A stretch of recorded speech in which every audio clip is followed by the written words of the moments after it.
Post also. Yeah. Good evening, sir. Good evening. Good evening, Anantappa. Good evening. Thanks. Book Tamil wala. Good evening, sir. Sir, ready? Ella ready ಇದೆ sir. ಬರ್ತೀನಿ sir. Okay. So are we starting? Yes, sir. We are good to go. Yes. Yeah. We are no longer in the dispensation of age and experience. We are in the era of knowledge and information. Information leads a true leader, and a true leader leads others. A very good evening to one and all present here. I'm Pallavi Vyas, Assistant Professor, Christ Academy Institute for Advanced Studies, and your host for the evening. And with this thought, I welcome you all to the virtual international conference on transforming the Indian higher education system, role of national education policy, the challenges and opportunities, being organized by the Christ Academy Institute for Advanced Studies, Bangalore, India. Christ Academy functions under the able guidance of CMI fathers who have from time immemorial contributed to the cause of social upliftment through their service in the fields of education and healthcare. Our source of inspiration is the founder of CMI, Saint Kuriakose Elias Chabra, and being true to the vision, light to enlighten, we at Gayas strive to kindle the light of knowledge and wisdom in the hearts of all. The theme of conference was also decided, keeping up with the vision to deliberate on how the new education policy will help transform the Indian higher education system and what would be the challenges and opportunities ahead of us. We would have a few rounds of sessions by our eminent speakers, followed by a panel discussion by our experts. So before we formally begin, let us all invoke the blessings of the Lord. May I call upon Miss Johanna, our BBA student, to lead us into prayer. Johanna, over to you.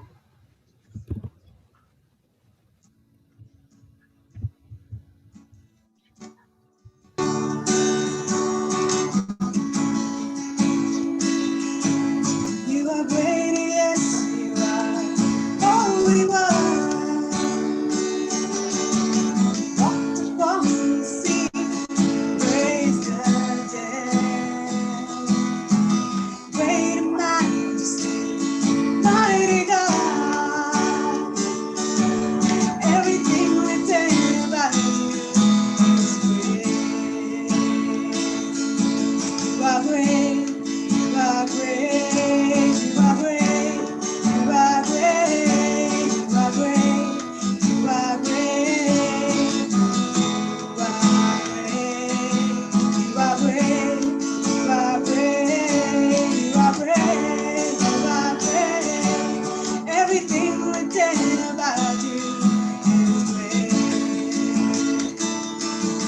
You are great, yes, you are holy one.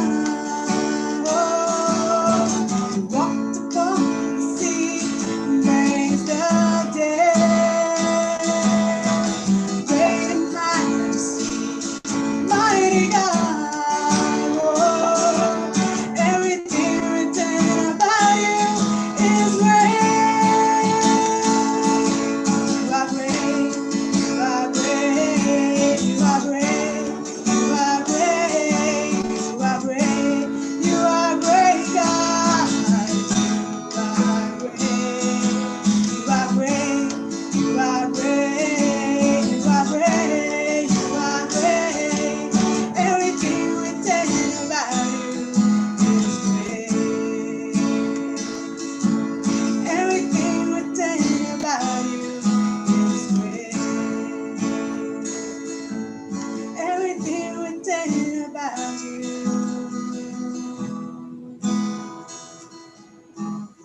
is great.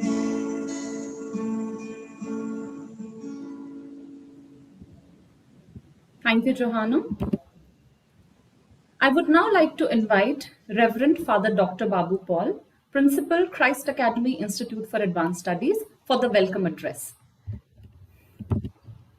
So very good evening to you all. I'm so happy to be a part of this online platform of the virtual international conference on transforming the Indian higher educational system, role of NEP, challenges and opportunities, being conducted on the days 8th and 9th October 2021, organized by the Christ Academy, and Lead India Foundation, USA. We know that the higher education system all across our country is going to witness a sea change with the implementation of NEP 2020. At the time, we are aware of the challenges that are waiting for us. One or the other way, the higher educational system, what we have, is going to witness tremendous change, both in structure and quality. Now, I feel that it's rather significant to reflect upon and to discuss and have deliberations at this moment on this important topic like NEP, role and the challenges and the opportunities. I'm so happy to welcome you all as a part of this virtual international conference. Today we have our chief guest of the day, Dr. K.R. Venugopal, Honorable Vice Chancellor of Bangalore University. He has been a good friend of Christ Academy. We remember that with a great amount of respect and gratitude, all the support that he has been extending to Christ Academy for its academic ventures. In the name of all, I extend a cordial welcome to Dr. K.R. Venugopal, Honorable Vice Chancellor of Bangalore University, to this virtual international conference. We have Professor Hadi Appannappally with us, Chairman, Lead India Foundation, USA, and Chairman and CEO of CIC Group, USA. And it is a collaborating partner of the conference. It is nice to have you with us this evening as a part of this serious academic venture we are going to have, the virtual conference on NEP 2020. I welcome Professor Hadi Appannappally to this conference in the name of all. Today we have guest of honor, Dr. Hanumantappa M., the former Director, Internal Quality Assurance Cell, and Professor and Chairman, Department of Computer Science and Applications, Bangalore University. We have had a rather good relation day with Professor Hanumantappa. He is our governing body member, and he has been of help, much help there to our institution. There in its different stages of development. I do appreciate the support that he has been extended to us and also the gracing presence on this occasion. I welcome Professor Hanumantappa to this virtual platform. Thank you, sir. We have Dr. T.V. Kachimani, Vice Chancellor of Central Tribal University of Andhra Pradesh and National Education Policy, Ministry of HRD, Government of India, and he is also member of Standing Committee of Tribal Welfare, Government of India. I do appreciate that we have a rather competent speaker on this particular topic who has been working there in tune with the thought patterns of NEP year 2020. In the name of all, I extend Dr. T.V. Kachimani, Honorable Vice Chancellor of Central Tribal University of Andhra Pradesh, to this virtual international conference. We have Dr. Aloysius Edward, the Dean Faculty of Commerce and Management and the Professor in School Management, MBA program of Christu Jayanti College. We have been there, the sister concerned institutions have been always relating on many grounds. I do appreciate and extend my gratitude for his graceful presence on this occasion and welcome Dr. Aloysius Edward to this platform. Thank you. We have Mr. Abraham Paul Vatakancheri, yes, advisor member and panelist, Director and Strategic Alliances, Lead India Foundation, USA. I do appreciate your presence and support on this occasion and extend a cordial welcome to this online platform. Now Maruri, advisory member, managing trustee, Lead India Liberty Foundation, India.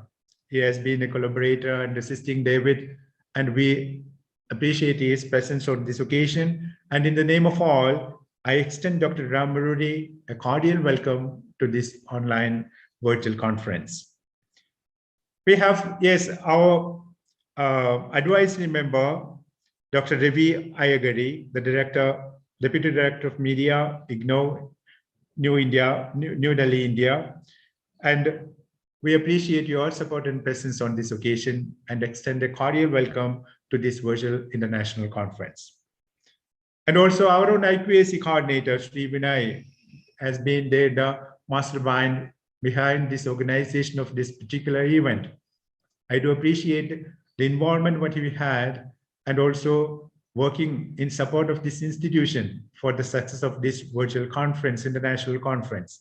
I extend a cordial welcome to Sri Vinay, the IQAC coordinator of Christ Academy Institute of Advanced Studies.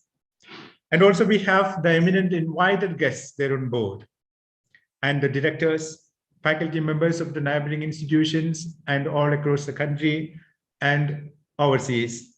And also we have eminent guests who are going to be part of this in the coming days, various speakers on various subjects. I'm sure that their inputs and presentations will enlighten us on the occasion where we have discussions and deliberations on this particular topic. I extend a cordial welcome to all the people who have been there on board and also all the people who have been working there behind it in order to make this idea getting across all over and also be rather instrumental there in effective change there in the higher educational system. I do appreciate your presence and also time and resources that you have been there for us during these 2 days. In the name of all, once again, I extend a cordial welcome to this virtual conference, international conference on transforming the Indian higher education system, role of NEP, challenges and opportunities. Once again, I wish you all the best and God's blessings as well. Thank you. Thank you so much, Father. I would now like to call upon Dr. Sangeeta Govind, Head of the Department, Head of the Department of the IT Department, BCA, to kindly introduce and welcome our chief guest for the day, Dr. K.R. Venugopal. Over to you, Sangeeta ma'am. Thank you, Ms. Pallavi. Good evening, one and all. It is a great pleasure for me to introduce the chief guest for today, Dr. Venugopal sir.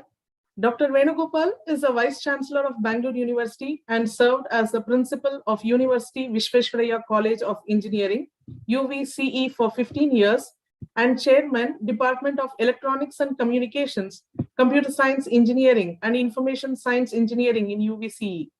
He has a very illustrious, distinguished and brilliant academic career with 11 degrees, including 2 PhDs, one in economics from Bangalore University and another PhD in computer science and engineering from IIT Madras. He has served UVCE and Bangalore University for over the last 4 decades. Sir received his ME degree in computer science engineering from the coveted IISc Bangalore, Bachelor of Engineering in Electronics and Communications from UVCE, and has obtained several degrees in various other disciplines.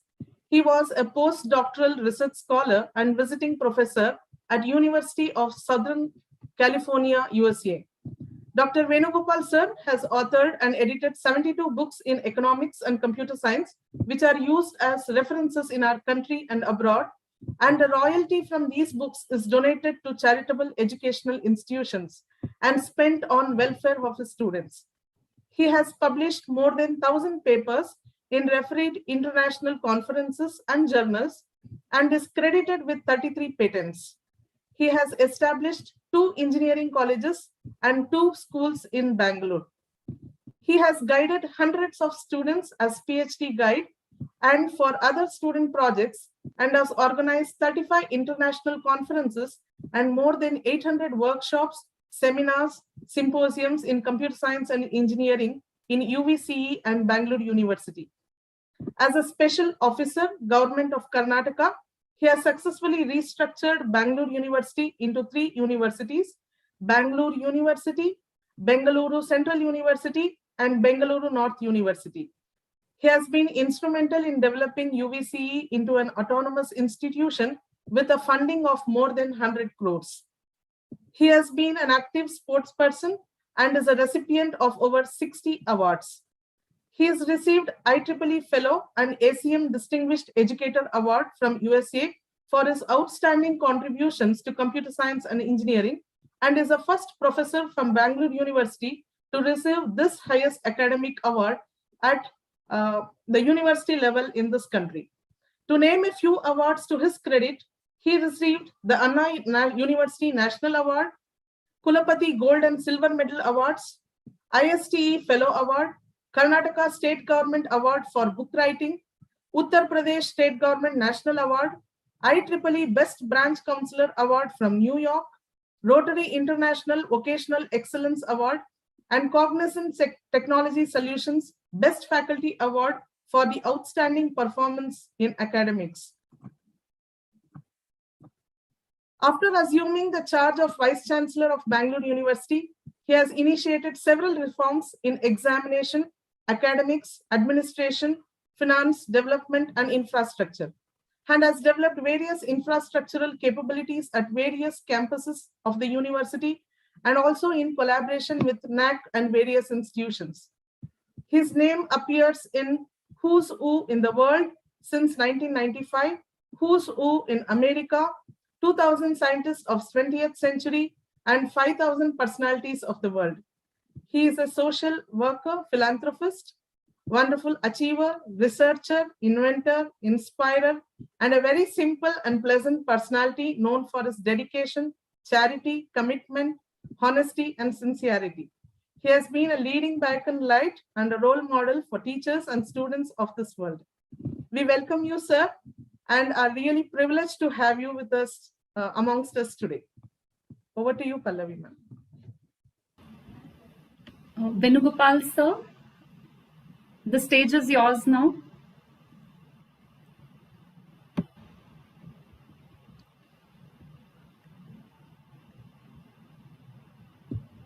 Sir, you're not audible.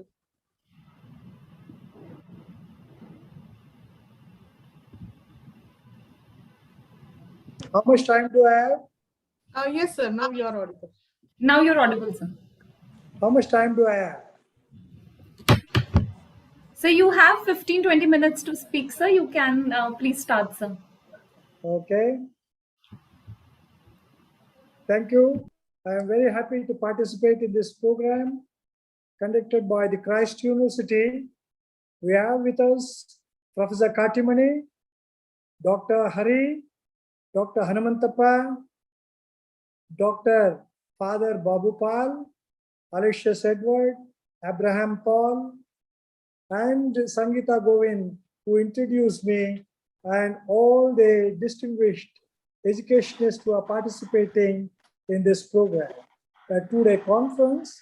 And I would like to just give a bird's eye view of the National Education Policy 2020. Education is the manifestation of the perfection already in man. Education is the cornerstone and backbone of the traditionally known four pillars of democracy: the executive, the legislative, judiciary, and press. It is the most important and fundamental foundation for social, economic, cultural, and political reforms in any country. The National Education Policy 2020 is a transformative policy that addresses the gaps in the present education system and seeks to reform them. It enables India to reclaim the position of Vishwaguru and become a global superpower house in the near future. The new National Education Policy embarks to instill a deep-rooted pride in being Indian in thought, deeds, spirit, and intellect, as well as to develop knowledge, skills, values, and dispositions that support commitment to human rights, sustainable development, and living and global well-being. One of the stated aims of the policy is that education should migrate towards less content, more towards learning about how to think critically and solve problems, how to be creative and multidisciplinary, and how to adapt, absorb novel ideas, and innovate in a rapidly changing environment. It is a known fact that knowledge societies have always emerged as superpowers to the world, and NEP will achieve that dream for India. The NEP embraces the best of world practices and traditional roots of the country. It is necessary to emulate the Japanese model, German model, USA model, and South Asian models of education for its implementation. The NEP aims that education must develop cognitive capacities and found that is foundational capacities of literacy and numeracy and higher order cognitive capacities such as critical thinking and problem solving and social, ethical, emotional capacities and dispositions. It envisages an ambitious and realistic goal for India to have a robust, second to none education system with equitable access to the highest. The hub and spoke model should be the basis of implementation of the NEP education policy, and it should be learning centric, student centric, teacher centric, institution centric, research centric, culture centric, technology centric, and value centric. We should act local, like education in mother tongue, think national, like model curriculum, and compete globally, like product research. One of the fundamental changes is the elementary education, where 10+2 model has been replaced by 5+3+3+4 model, which strengthens early childhood education and schooling. The Right to Education Act 2009, instruction in mother tongue, shift in learning system, and introduction to skill-based learning at school level, intensive training of qualified Anganwadis will transform elementary education, developing cognitive capacities of foundational literacy and numeracy among children. Elimination of silos between arts and sciences, between curricular and co-curricular extracurricular activities, between vocational and academic stream are hallmarks of NEP. The NEP higher education promotes interdisciplinary, multidisciplinary, interdisciplinary, cross-disciplinary, and transdisciplinary learning with emphasis on conceptual learning, critical thinking, and creativity with multiple exit and multiple entry programs. The NEP definition allows a spectrum of institutions ranging from those that place equal emphasis on teaching, skill, vocational, and research. That is, research intensive university, teaching intensive university, and autonomous institutions. The institutions could evolve into research intensive with 75% research and 25% teaching. Teaching intensive universities and autonomous colleges with 75% teaching and 25% research.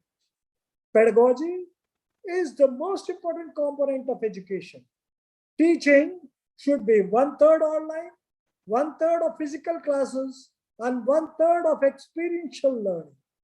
We have to establish Indian teacher service, Indian medical services, and Indian law services in order to groom vice chancellors and registrars, both administration and evaluation.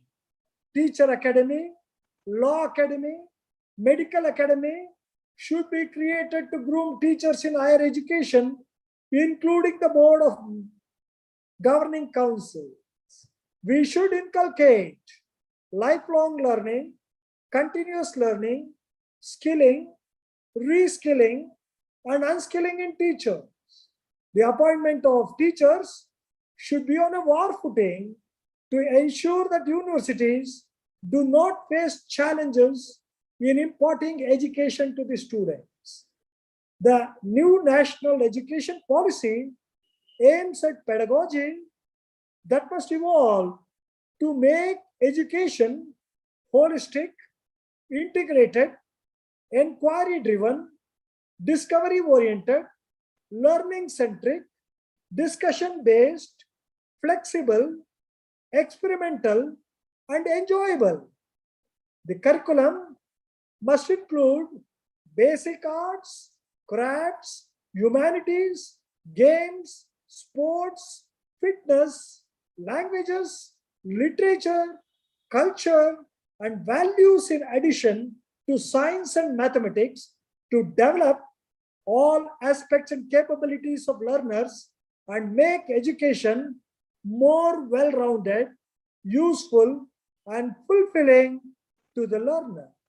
The departments in languages, literature, music, philosophy, Indology, art, dance, theater, education, mathematics, statistics, pure and applied sciences, sociology, economics, sports, translation and interpretation have to be established and strengthened at all higher educational institutions. The engineering institutions will move towards holistic and multidisciplinary education with additional courses in arts and humanities. Students of arts and humanities will aim to learn more science, and that is not all. We need incentivize universities to undertake measures for promoting carbon neutral campuses, green spaces, energy efficient and environmental friendly green campuses in line with sustainable development goals of 2030. Every state should have at least one shareable world-class university with world-class central laboratory facilities. The industry-institute interaction should be based on private-public partnership model. Now, that is not sufficient.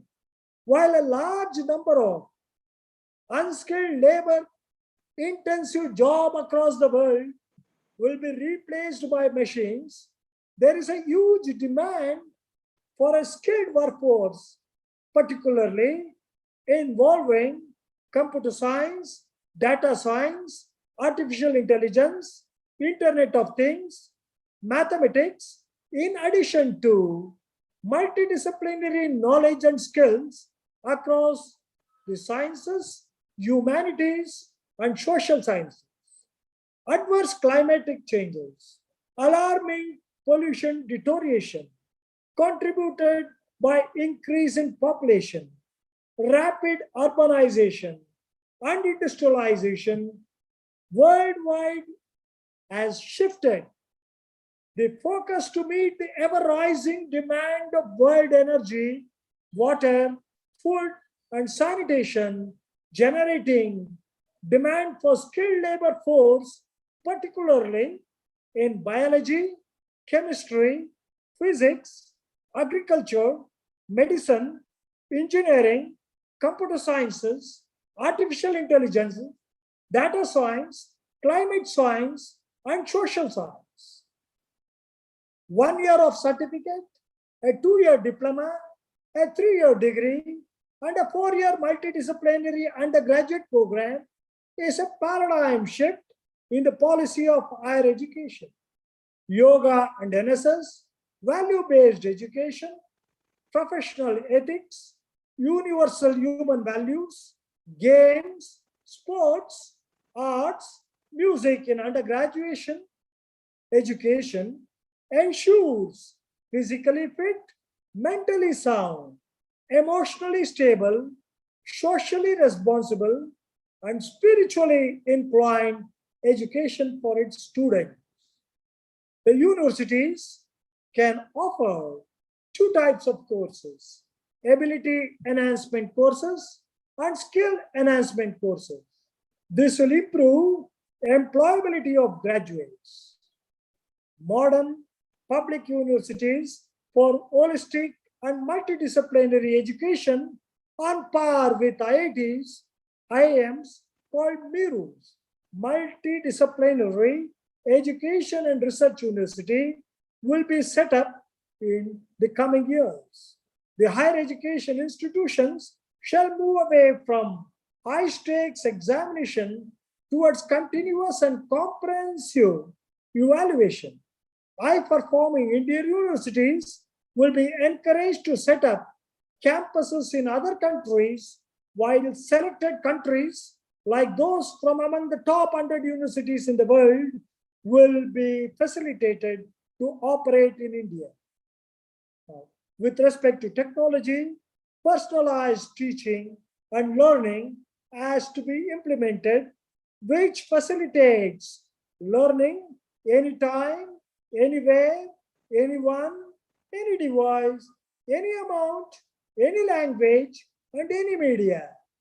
Augmented reality, collaborative learning, blended learning, project-based learning, creative learning, flipped classroom learning will help in implementation of the 4 years multidisciplinary graduate programs, Internet of Things, wireless, machine learning, artificial intelligence, big data, and blockchain technologies should be extensively utilized for integrated learning approach. We do not get the physical experience on and hands-on experience through online courses. The online courses cannot replace physical learning. There is a need to balance between intrinsic intelligence, emotional intelligence, and artificial intelligence. The digital revolution has brought in convergence of geography, culture, language, curriculum, knowledge, skills, information, and data. We can increase the gross enrollment ratio in higher education, including vocational education, from 26.3% in 2018 to 50% by 2035 with the use of technology. We can call it by any version: digital education, digital transformation, digital evolution, digital revolution, digital information, digital intoxication, digital efficacy, digital toxification, or digital trauma or digital divide, which you're seeing in the rural and urban areas. The SWAYAM platform should also hold part-time diploma courses, providing students a holistic learning experience and promotion of interdisciplinary learning. The funds which are required to develop this NEP, the new national education policy, is most important than the true essence of institution and individual development. Philanthropy and government funding, along with the institution and individual funding, is required to implement this NEP. It is time for everyone to join hands, mind and heart, to make it a reality. The institution must be funded from 1/3 grants from the government, banks and consortiums, 1/3 grants from corporate and social responsibility CSR funds, internal revenue generation, philanthropists and alumni, and 1/3 should come from tuition fees to meet the huge investment of 6% GDP in education. We have to start National Education Bank by investing at least 1 lakh crores to develop in digital infrastructure in schools. These banks can fund the institution to develop infrastructure with minimum interest rate. The National Research Fund, public institution, corporate bodies and government institutions should fund research, innovation, and IPR. The stakeholders and the timeline should be done very clearly. The stakeholders' consultation and drawing timelines is necessary for this policy to succeed, while bottom-up approach is required for top-down approach for efficient implementation. It is also necessary to create model act, statutes, and regulation immediately to be framed at the university level and also at the state level, and to be circulated for implementation very soon. We need to identify at least 100 autonomous government institutions in the country immediately. At least 50% of the learners through the school and higher education system will have exposure to vocational education by the year 2025. There will be at least one large multidisciplinary institution in or near every district by 2030. The system of affiliated colleges will be gradually phased out. The present nomenclature, such as the deemed to be university, affiliation, affiliated colleges, unitary universities, will be done away with and replaced by the term university in the next 15 years. That is by 2035. All the higher educational institutions shall be multidisciplinary institutions with 3,000 or more students by the year 2040. The new education policy envisages holistic education and empowerment with employability. The proof of the pudding is in its implementation. The state government should come out with a document and for implementation of the NEP suited to the state's needs. The state government should bring in all the administrative and legislative measures necessary for effective implementation of NEP in the next 1 year. There are formidable challenges in the implementation of NEP. Let us hope that India will rise from the ashes and regain its former or lost glory. I thank the Christ University for giving me an opportunity to address this gathering, the August gathering, the allied gathering, the distinguished gathering, and I am very happy to share the dais with Professor Katimani, Professor Hari, and Professor Binu Paul, and Aloysius Edward, and all the distinguished luminaries this evening. Thank you one and all. Thank you, my dear students and professors. Thank you so much, sir, for sharing your knowledge and wisdom with us, and for sharing with us the facets of NEP and how it is going to impact the learners by making the education more inter and transdisciplinary, and its impact in numerous ways by making the education system more holistic. So thank you so much, sir. Vinay, sir, can we have the felicitation video?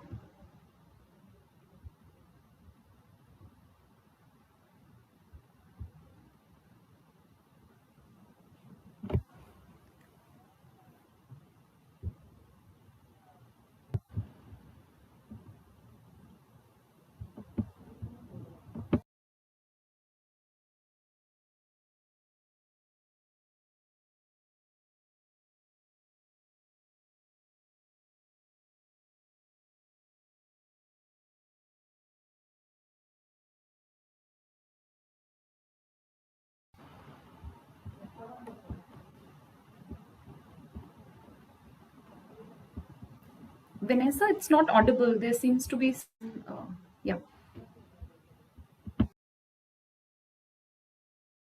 I'm sharing. Just Okay, thank you very much. Thank you very much. Namaste.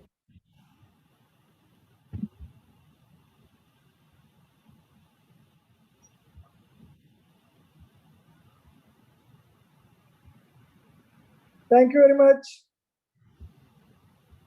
Thank you very much, Professor Paul. Thank you very much for that felicitation. Thank you. Thank you so much, sir. I take great pleasure in introducing our keynote speaker for the day, Professor Dr. Hari Epinapalli.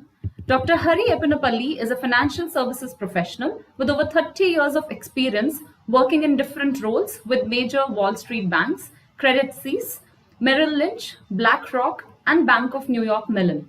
He is a visionary, an entrepreneur, keynote speaker, mentor, and a philanthropist with a passion for healthcare, education, and the environment.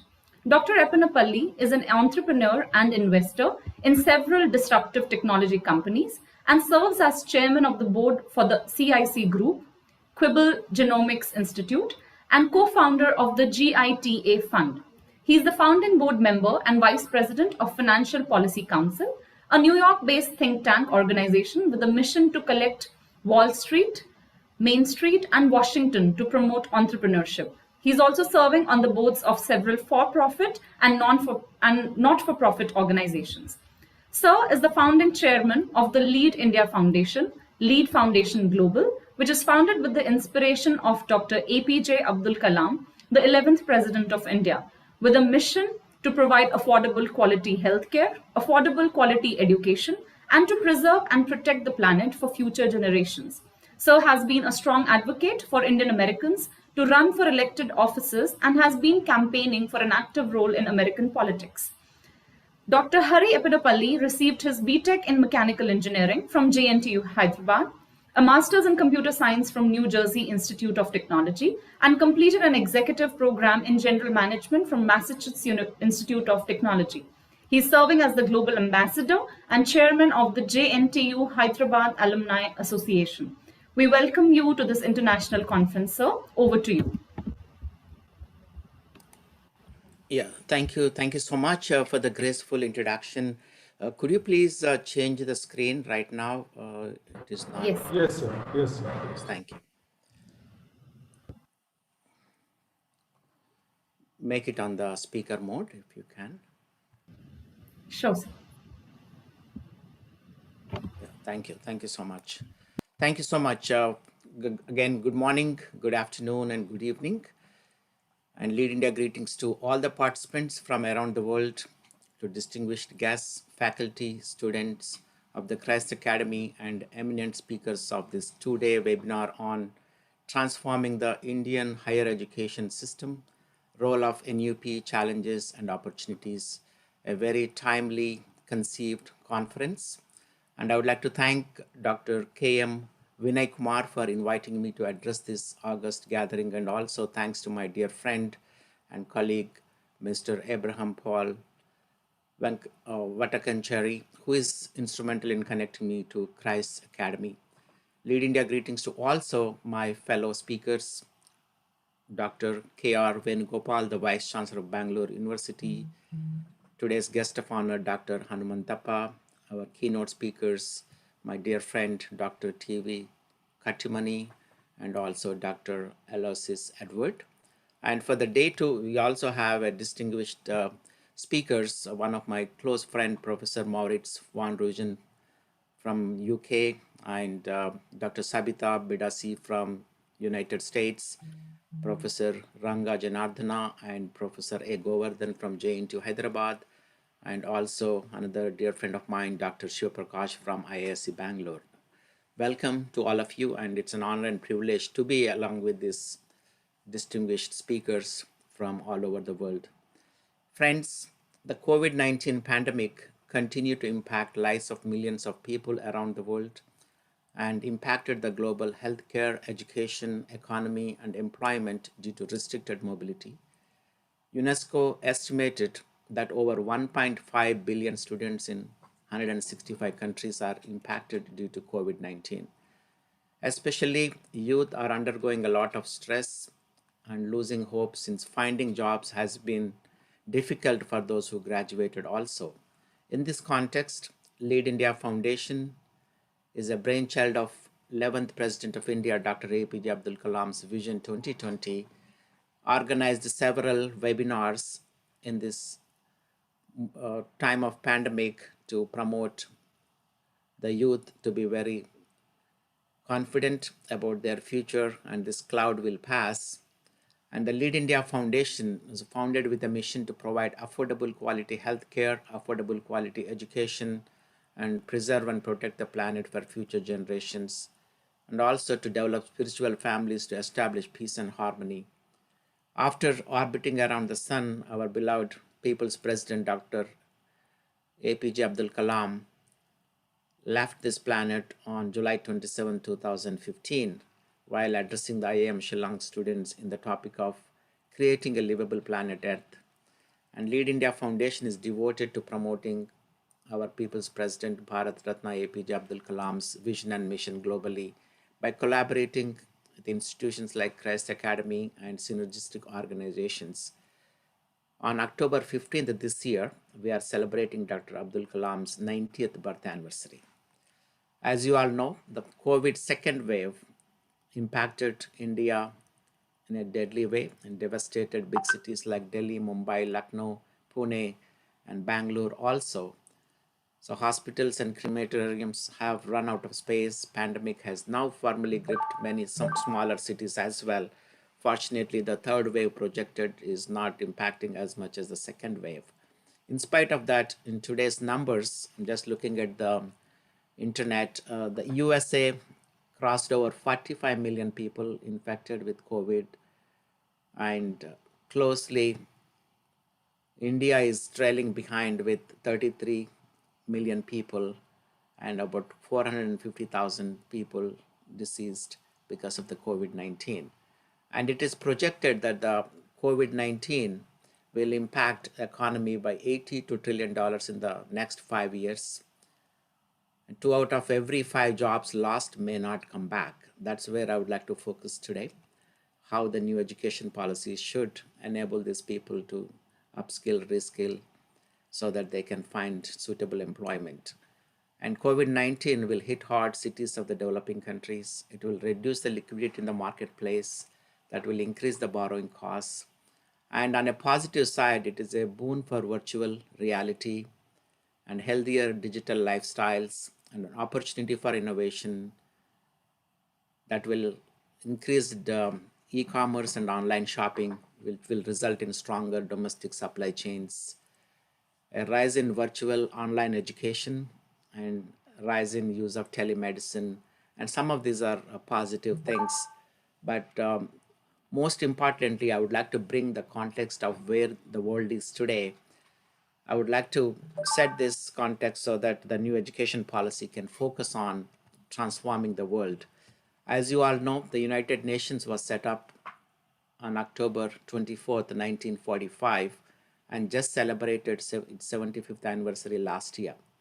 In 2007, the UN launched 8 Millennium Development Goals to eradicate extreme poverty and hunger, to achieve universal primary education, to promote gender equality, and to empower women, to reduce child mortality, to improve maternal health, and to combat HIV/AIDS and malaria and other diseases, to ensure environmental sustainability, and finally to develop global partnerships for development. They could not achieve these goals, and in 2016, they launched 17 Sustainable Development Goals. Again, they include no poverty, zero hunger, good health and well-being, quality education, gender equality, ocean water, clean water and clean sanitation, affordable and clean energy, decent work and economic growth, industrial innovation and infrastructure, reduced inequalities, sustainable cities, responsible consumption and production, climate action, life below water, life on land, peace, justice, and strong institutions, and finally, partnerships for the goals. Achieving the 17 sustainable goals by 2030 requires partnerships of governments, private sector, civil societies, and citizens alike to make sure we leave a better planet for future generations. It requires close to $5 to $7 trillion per year to implement these goals. But as you all know, all the governments depleted their funding because of the COVID pandemic, and I'm not sure whether they can contribute to the UN for the Sustainable Development Goals. We still have about 1.3 billion people live in multidimensional poverty. Over 1.6 billion people live in fragile settings for healthcare. Over 100 million people worldwide lack basic literacy skills, and more than 60% of them are women. Water stress affects more than 2 billion people. To limit climate change to 1.5 degrees centigrades, the CO2 emissions must drop by 45% by 2030 and net zero by 2050. Still, we have corruption, bribery, theft, and tax evasion cost developing countries over $1.26 trillion per year. I feel our new education system should address to solve these issues for a better world for everybody, to enable them to earn their living respectfully. So the new education policy should address these things, as I mentioned. And there are policymakers who believe that education and health are areas of focus to develop a nation. If the public is neither healthy nor educated, it is very difficult to imagine the development of any country and this world.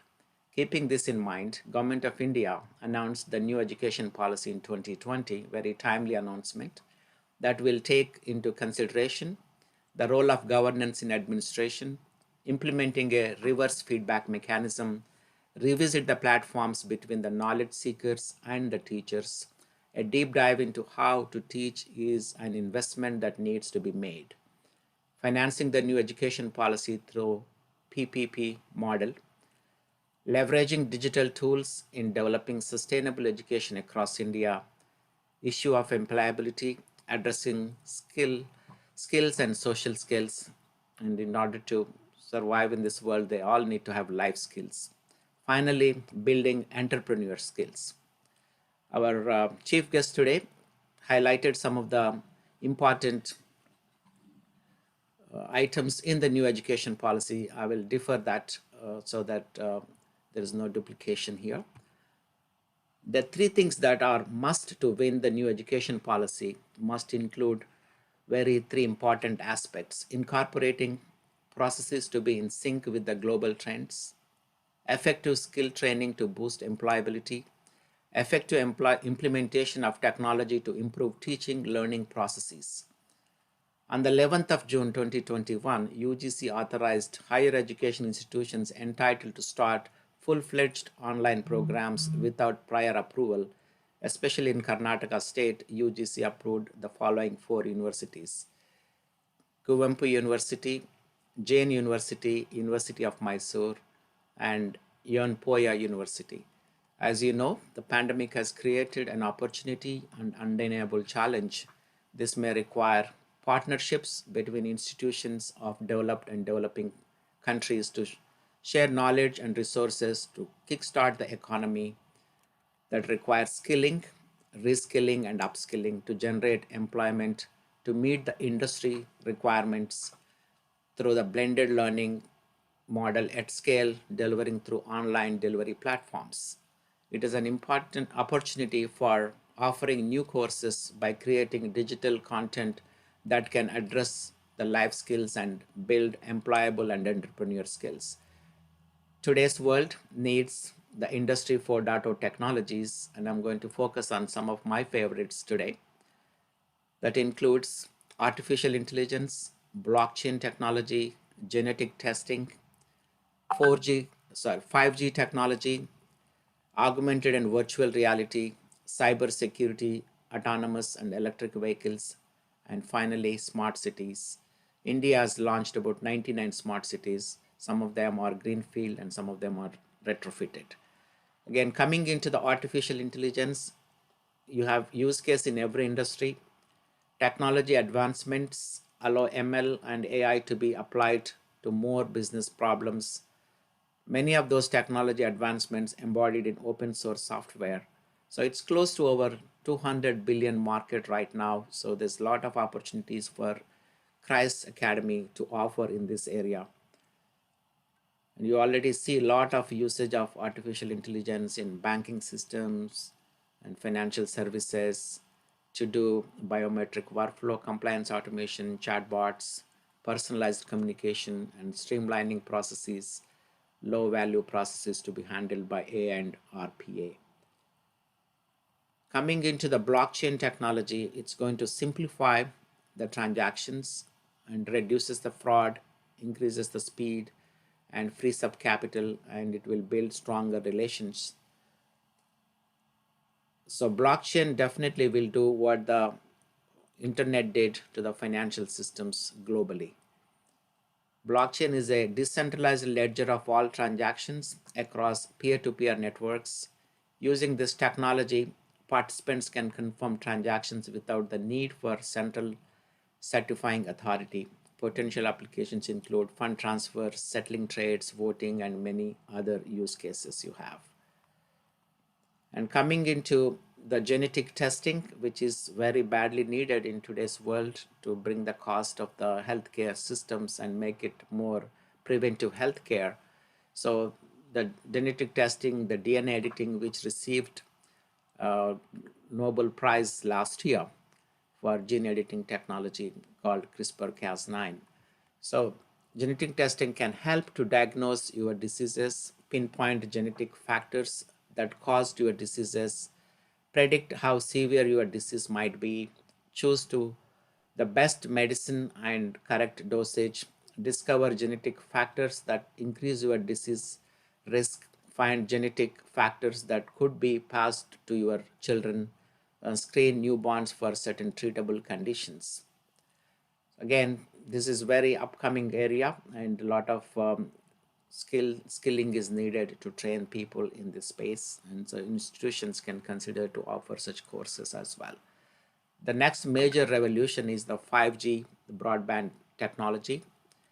5G promises to bring the reliability, latency, scalability, security, architecture, services, edgeless computing, and mobility that is needed for several mission critical IoT applications as the center of a heterogeneous network environment. And it is over 3.5 trillion in output and supports 22 million jobs by 2035. So this is a very huge opportunity for institutions to get ahead of the time to offer these courses. And also we can see right away the usage of augmented and virtual reality, especially in the teaching environment. The virtual reality immerses users in imagined, replicated world. The mixed reality, virtual objects integrated into and responsive to the real world. And augmented reality will overlay digital imaginary into the real world. So this is again another opportunity close to over $20 billion industry that is available here. And the cyber security, as you know, the internet has become a medium for all of us to get connected, and especially during pandemic times, everybody was using is using the internet. So cyber security, cyber threats have become an issue, especially when the cyber fencing of countries, states, and businesses has become a very need of the hour, and that's where a lot of skilling is needed and to create the employment opportunities for our youngsters.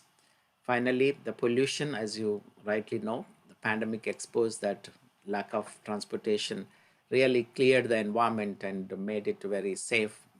So in order to continue that legacy, we need to replace the industry's current automobiles with the electric vehicles. That is another opportunity. And finally, the eighth important one I was mentioning is smart city solutions. So there's a lot of things that are happening in this space around the world. In particular in India, about 99 smart cities are coming up. So that requires e-governance and citizen services, waste management, water management, and energy management, urban mobility, and other services like telemedicine, incubation, trade facilitation centers, and skill development centers. So again, coming back to our new education policy, in summary, I would like to conclude COVID-19 has restricted again the students' mobility from attending classes on campus due to health concerns, which increased the demand for online education. The pandemic has created an opportunity and undeniable challenge to teach online and upskill the teaching staff. Inclusive blended learning can enable partnerships between institutions of developed and developing countries to share content and resources to offer affordable quality education at scale. This has been a dream of my mentor, Dr. APJ Abdul Kalam, the former President of India and Chief Mentor of Lead India Foundation, who proposed a Vision 2020 roadmap to see India as a developed nation by 2020. Again, educational instruction is restricted to currently a completely virtual environment because of the pandemic situations with heavy reliance on virtual platforms like Zoom. Professors are struggling to adapt learning materials and to administer exams virtually. Students have lost hands-on access to labs and research facilities. Universities are in danger of bankruptcy, especially not able to attract international students. I'm talking about other countries. And they're facing many structural disadvantages. For example, access to higher speed internet, especially in the developing countries, and underprivileged students even in developed nations as well. Impact of travel restrictions and visa policy changes on foreign students entering US is an impact also. Hands-on learning has been jeopardized by remote learning, especially for engineering and medicine students. Financial implications on the universities that are struggling to justify higher tuition costs. Where are the opportunities for us now? So highlighting importance of technology proficiency in an increasing digitized world, increase in access to affordable and high quality education through online learning, opportunity for cross-cultural learning and resource sharing between universities around the world. It's an opportunity for partnerships among developed and developing country institutions, using online learning tools to upskill, reskill low-skilled workers to prepare for the Industry 4.0 employable requirements. And finally, the call for action is provide recommendations to governments and academic institutions to conceive and implement policies to offer affordable quality education at scale, maximize the utilization of technology to connect developed and developing countries, use innovation methods like virtual reality to provide hands-on learning opportunities. I request all the eminent speakers of this global conference to propose solutions so that the governments can act fast to deregulate and enable academic institutions to continue to teach. Before I conclude my address, I would like to spend a minute or two to address the dear students who are watching this show. Dr. Kalam always wanted you to dream big and aim high in life, acquire knowledge, work hard towards achieving your dreams, even in the times of difficulty like the pandemic times, and finally, learn to manage failures and success in life. You are born on this planet as a human being for a purpose. You can make a difference only while you are on this planet. Again, genetically, we are all wired very similar. And as you know, Dr. Kalam started his childhood as a paper boy in a small fisherman village called Rameshwaram in South India, became an aeronautical engineer, a rocket scientist, a missile scientist, received the highest civilian honor Bharat Ratna, and finally became the President of India. He was very humble, and he is the trademark for simplicity and humility. And each one of you can pursue your passion to become a Bharat Ratna. And these education institutions like Christ Academy can be a catalyst in your future to become a Bharat Ratna. Again, I would like to echo another favorite president of mine, John F. Kennedy, his words to his fellow Americans during his inauguration: ask not what your country can do for you, ask what you can do for your country. This calls for a great deal of introspection. Friends, think to convert every adversity into an opportunity. As our great leader Mahatma Gandhi said, be the change you want to see in this world. Finally, I would like to recite a poem of my favorite Dr. APJ Abdul Kalam. Where there is righteousness in the heart, there is beauty in the character. When there is beauty in the character, there is harmony in the home.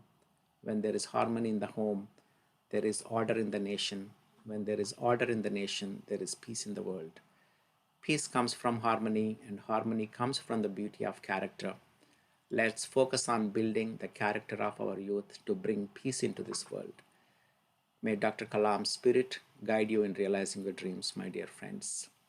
Once again, I would like to thank each one of you for giving me this opportunity, especially the Christ Academy, to speak in this international conference on transforming the higher education system, role of NEP challenges and opportunities.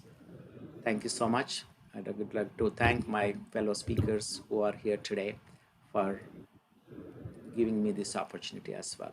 Please be careful and stay safe from COVID-19. Thank you very much. Stay blessed.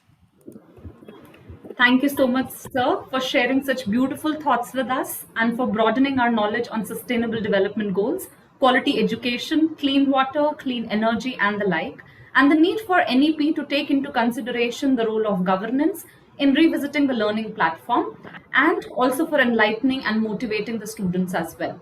I also take this opportunity to thank Dr. Hari Epinapalli and Lead India Foundation USA for collaborating with IQAC Christ Academy and IQAC Bangalore University for organizing this 2-day virtual conference on transforming the Indian higher education system, role of NEP, challenges and opportunities.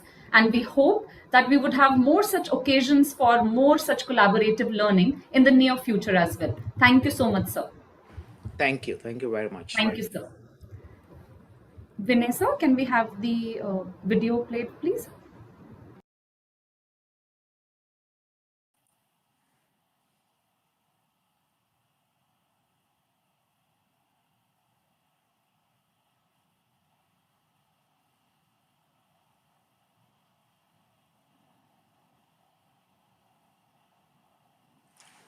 Thank you. Thank you very much. Thank you. Thank you so much, sir. I would now take this opportunity to introduce our guest of honor for the day, Dr. Hanumanthappa M. Dr. Hanumanthappa M is an associate professor and chairman, Department of Computer Science and Applications, Bangalore University. He is an MCA, MPhil, and PhD from Bangalore University and has been an associate professor, Department of Computer Science and Applications at the Bangalore University since 2007. And he was a former EDP manager, Oriental Bank of Commerce, Mumbai, and a software engineer. He has 14 years of experience of teaching MPhil, MSc, ME, MCA, and BE courses since 1997. His specialization is in the area of information retrieval and data mining and network security. He has published various articles in various journals of national and international repute and also published in monographs and conference proceedings.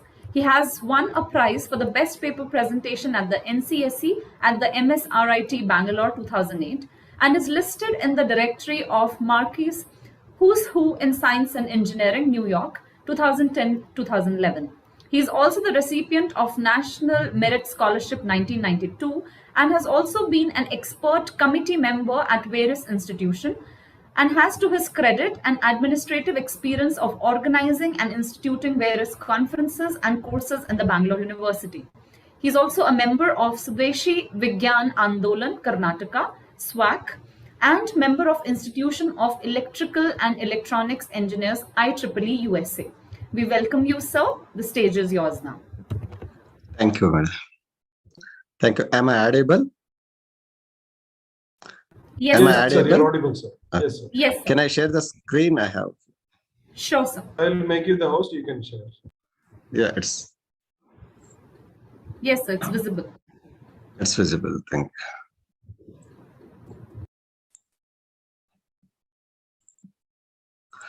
you. Okay.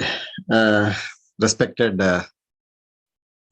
Honorable Vice Chancellor of Bangalore University, Professor Venugopal Rajak, and my teacher, my beloved teacher, and the other distinguished Vice Chancellor and the guest of today's program, Professor Kattimani sir, and the other guest of honor just now speech, that is Dr. Hari Enapalli sir, the chairman, Lead India Foundation, and all Dr. Babu Pal, the principal of the college, and Mr. Vinay, the IQAC coordinator, and Dr. Sangeeta Govind, and all other eminent and distinguished people who have joined this international conference, which is going to be held at Christ Academy in this evening, with the purpose of conducting or giving a glimpse of this NEP with the transformation of new education system, especially with regard to the higher education. Friends, and also I would like to congratulate the Christ Academy for taking up this task. Friends, as all of us know, when we suppose assume that I have a pen with pen and you have a pen. If I give my pen to you and if you give your pen to me, at the end, how many pens each one of us are going to have? It is only one, is it not? At the same time, assume that I have an idea, you have an idea. If I give my idea to you and if you give your idea to me, at the end, how many ideas each one of us are going to have? That is 2 ideas. That is the purpose of conducting any conference, webinar, seminar, or whatever it may be. That is to exchange the knowledge, to transfer the information. So I hope that's going to happen with this international conference, which is hosted virtually by this Christ Academy, with the eminent speakers, which we have listed in the brochure. Friends, as our Honorable Vice Chancellor, Professor Venugopal sir, already gave the glimpse of that is of this new education policy and its importance and its inner things, whatever is there. And also Professor Ari Enampalli deviated his talk and he highlighted all the new technologies which are going to be useful and which needs to be used in the new education system. So I would like to give the inner, that is complete details about this and the new education policy and major transformative reforms in education sector, especially in the higher education. Friends, as all of us know, that is NEP 2020, which will replace the National Education Policy on Education, which was earlier available, that is 1986, is an inclusive framework focusing on the elementary level of education to higher education in the country. As the objective of any education system is to benefit children so that no child loses any opportunity to learn and excel because of circumstances of birth or background. NEP 2020 has a target of 100% class enrollment ratio in school education by 2030. The policy affirms that bridging social gaps in access, participation, and learning outcomes in school education will continue to be one of the major goals of all education sector development programs. And many government and non-government surveys done in the last several years had hinted at the precarious state of learning crisis in India. That means whatever the existing education policy which we had is having, there were so many drawbacks or the things which we could not address. However, the true picture emerged after a national achievement survey was undertaken by the National Council of Educational Research and Training, which was ably supported by the Union Ministry of Education. The survey was aimed at understanding how effectively the school system is working in the country based on student learning.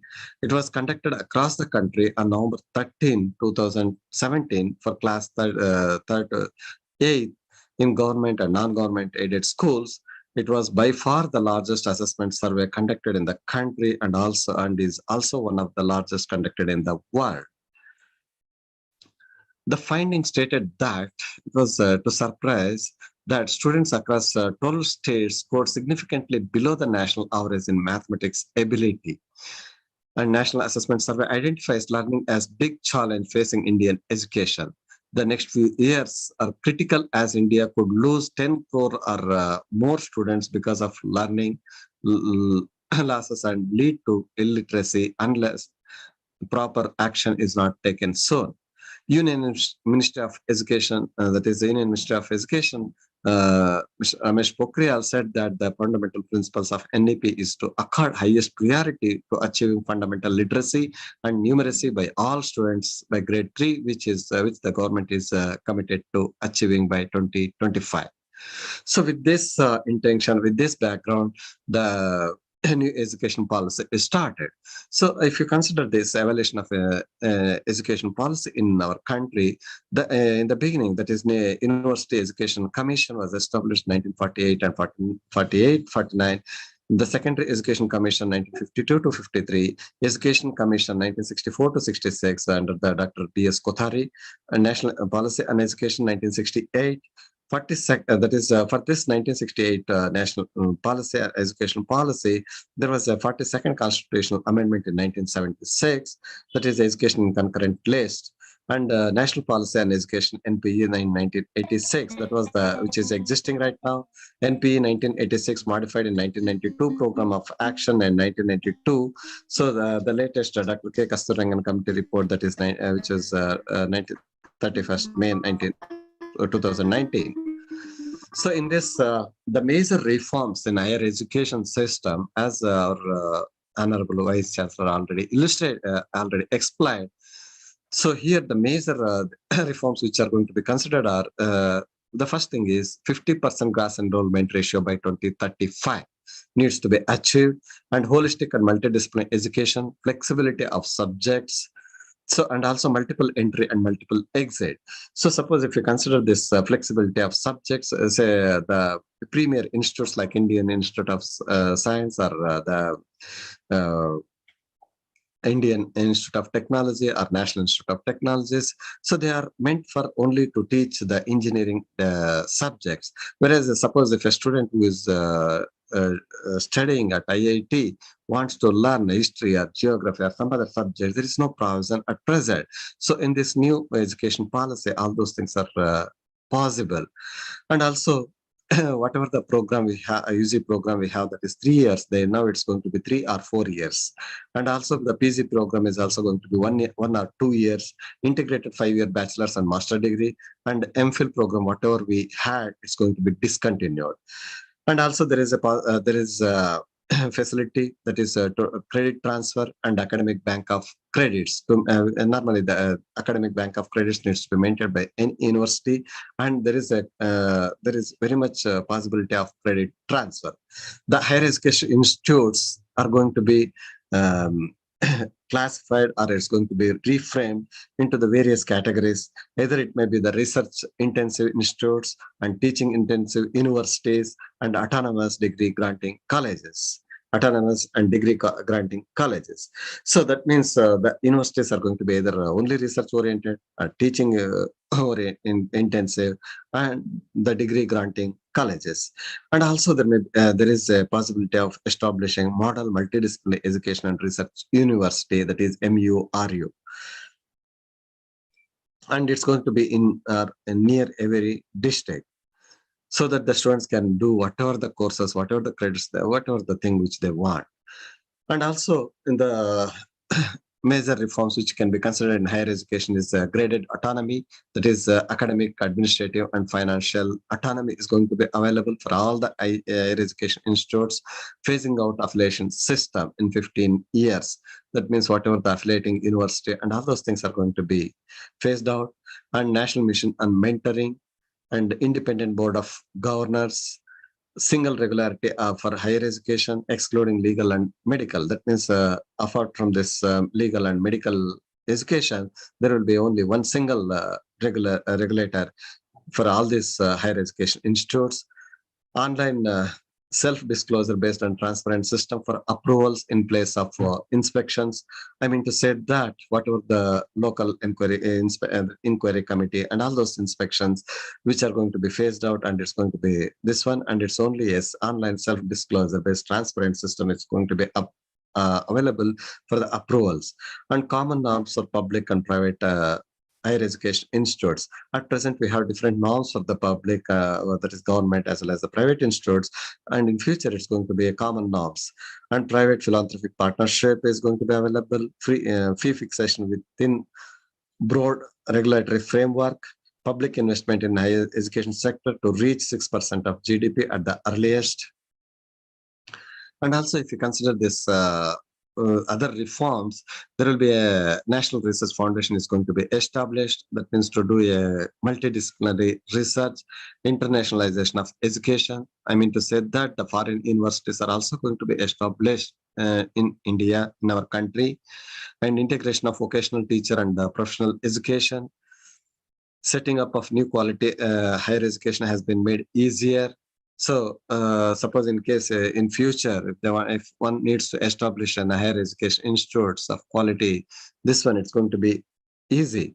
They're going to remove all these hurdles, and standalone higher education institutes and professional education institutes will evolve into multidisciplinary. This is the most important thing, the multidisciplinary which is going to be established, and special education zone for disadvantaged regions. That means socially backward and economically backward. For all those things, for all of them, there will be a special. It's going to be considered a special education zone. National Institute for Pali language and Persian and Prakrit. National Education Technology Forum is going to be established, and MHRD to be renamed as Ministry of Education. So these are all the various major reforms which are going to be considered in higher education. And suppose if you consider in higher education, the languages, what is the importance which we are going to give for these languages and culture and values? That's also one of the most important thing. So Indian knowledge systems, languages and culture and values focus on literature and scientific vocabulary of Indian languages. Language faculty is going to be recruited. Research on languages is going to be strengthened. Strengthening National Institute for Promotion of Classical Languages and Literature. Indian Institute of Translation and Interpretation is going to be established. Cultural awareness of our Indian knowledge system. Promoting traditional arts, Lok Vidya, and higher education institutes or school complex to have artists in resident. That means each and every higher education institute or the school need to have an artist so that they're going to give the various kinds of skills. And also, as Professor Hari Enampalli was mentioning, the usage of technology is also going to be extensive in the new education policy, and use of technology in education planning, teaching, learning and assessment, administrative and management, regulation, that self-disclosure and minimum human interface. So that, whatever the regulations, whatever the things which we are going to establish, it's going to be a self-disclosure, either it's going to be accreditation or it's going to be whatever the thing. And increasing access for disadvantaged groups.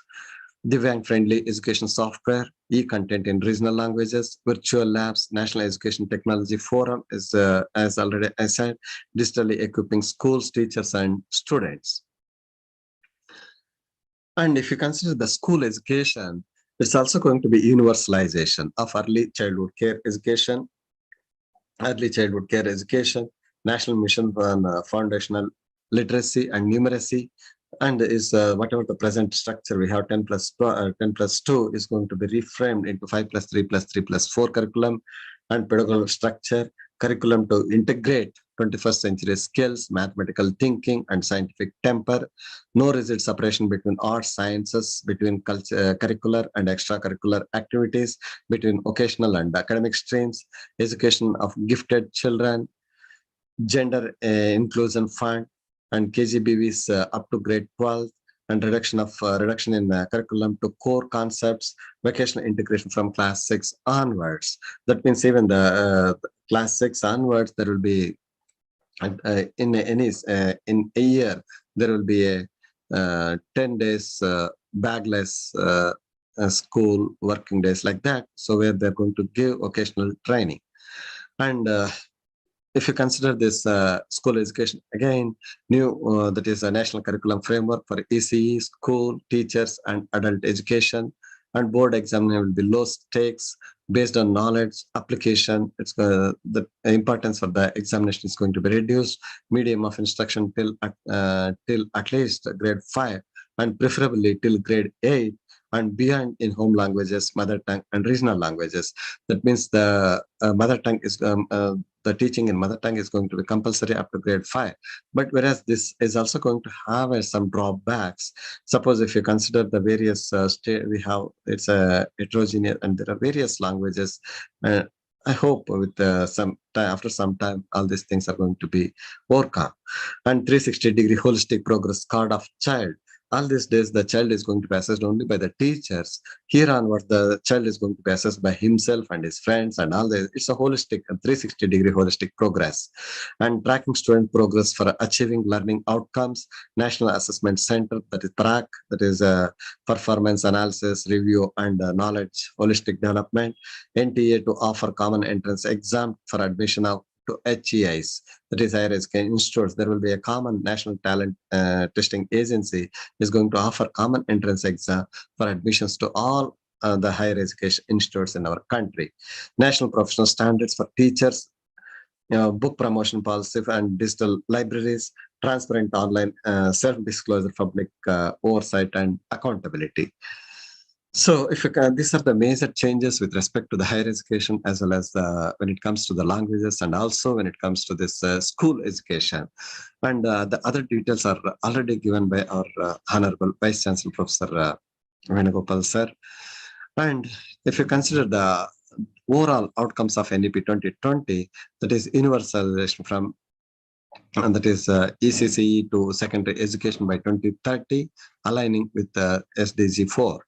Attaining foundational learning numerical numeracy skills through national mission by 2025, 100% GER in preschool to secondary level by 2030, and bring back 2 crore out of school children who are the dropouts, and teachers to be prepared for assessment reforms by 2023, inclusive and equitable education system by 2030, board exams to test core concepts and application of knowledge. Early child will come out of school, adapt at least one skill. Common standards of learning in public and private schools is going to be done. So overall, these are the outcomes of this NEP 2020. So this is in brief about my this thing.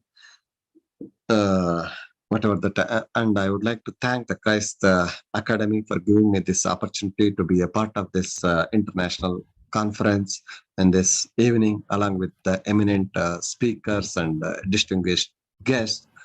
Thank you, Vanada.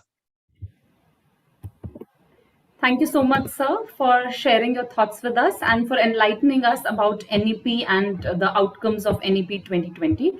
And Thank you, madam. I just want to mention it to everybody. Dr. Hanumanthappa M is a professor and chairman at the Department of Computer Science and Applications, Bangalore University. I think during my It's okay. introduction, I made an error, so I'm sorry about that, sir. No, So it's thank okay, you so no much, problem, sir. madam. And we Thank are you. really pleased to have you here amongst us. Thank you so much. Thank Yes, you. sir. Vanessa, can we have the felicitation clip, please?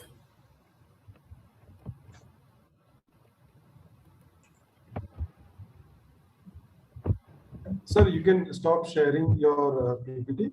Yeah. Okay.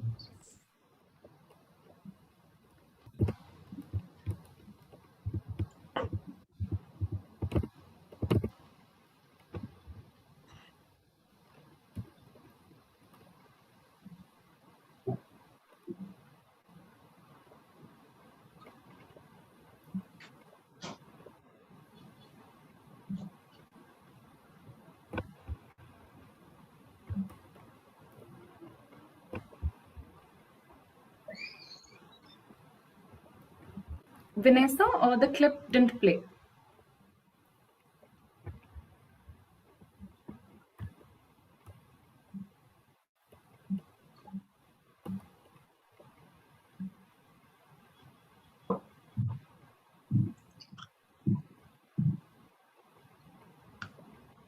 Thank you for felicitation. Thank you, madam. Thank you. Thank you. Thank you so much, sir. Thank you, madam.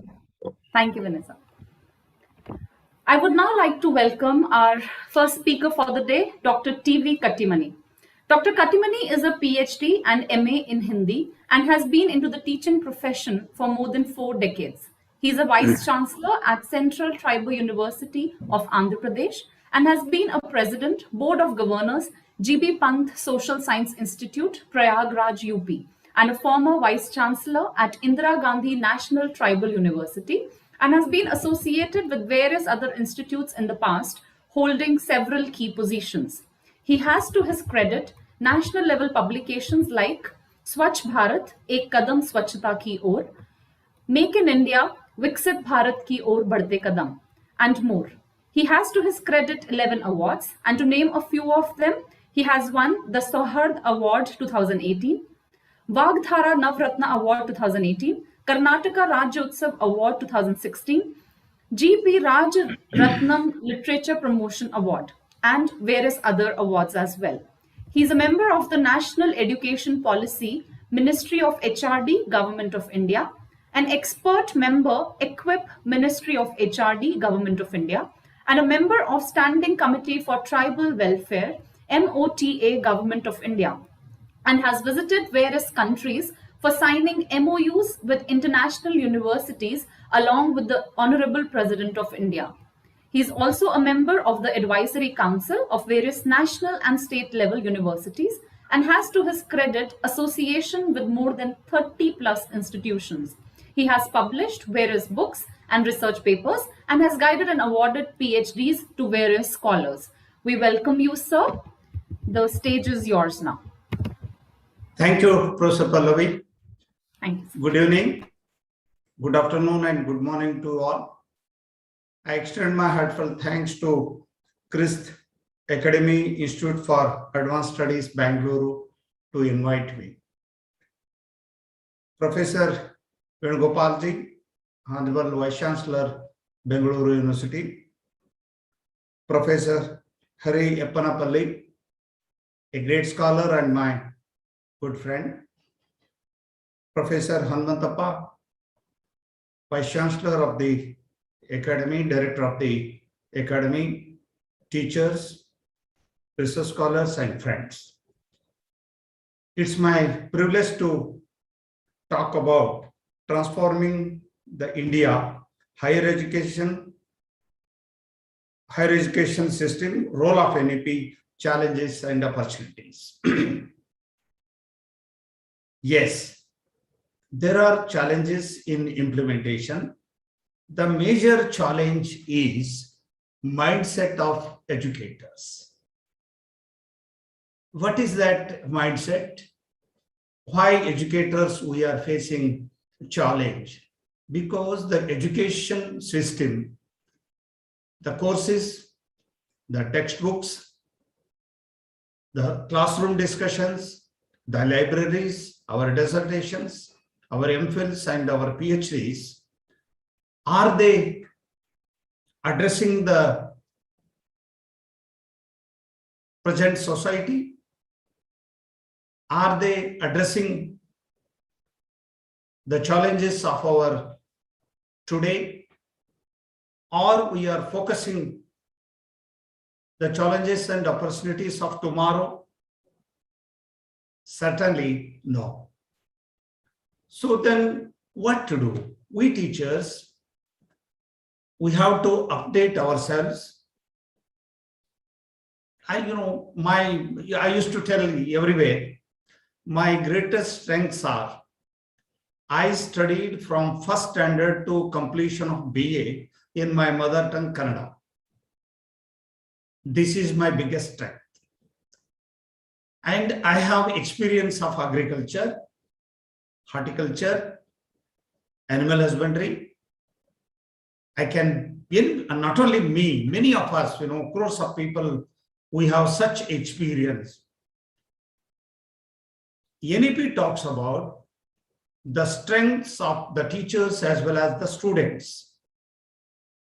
How the strengths of teachers and students can solve the challenges of the society. For example, I would like to give one challenge that is real challenge in Bangalore.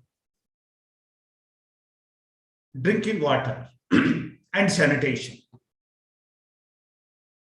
Disposal of garbage is the biggest problem in all metros. we all know, we have a traditional technology along with us of rainwater harvesting. Given tribes of Rann Kutch, who doesn't have certificate, degree, PhD, DLIT, like all of us, but they have the technology of harvesting rainwater.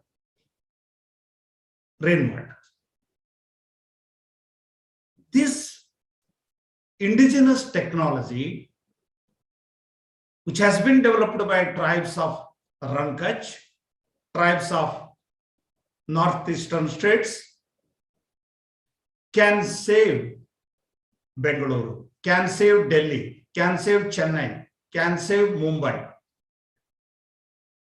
How many of us, being educators, administrators, we have started courses on how to preserve rainwater? What is the simple technology is available within India? We academicians, we have to talk about this. Segregation of garbage and maintaining them, dispersing them. We can develop such courses and start certificate course and diploma course, even degree course, engineering course. When I was there in Amarkantak, I tried to start one BA technology, BA technology, that is how we can save water and how we can disperse our, home waste. NEP talks about this, that our education, our classroom teaching, our textbooks should talk about the challenges of our society.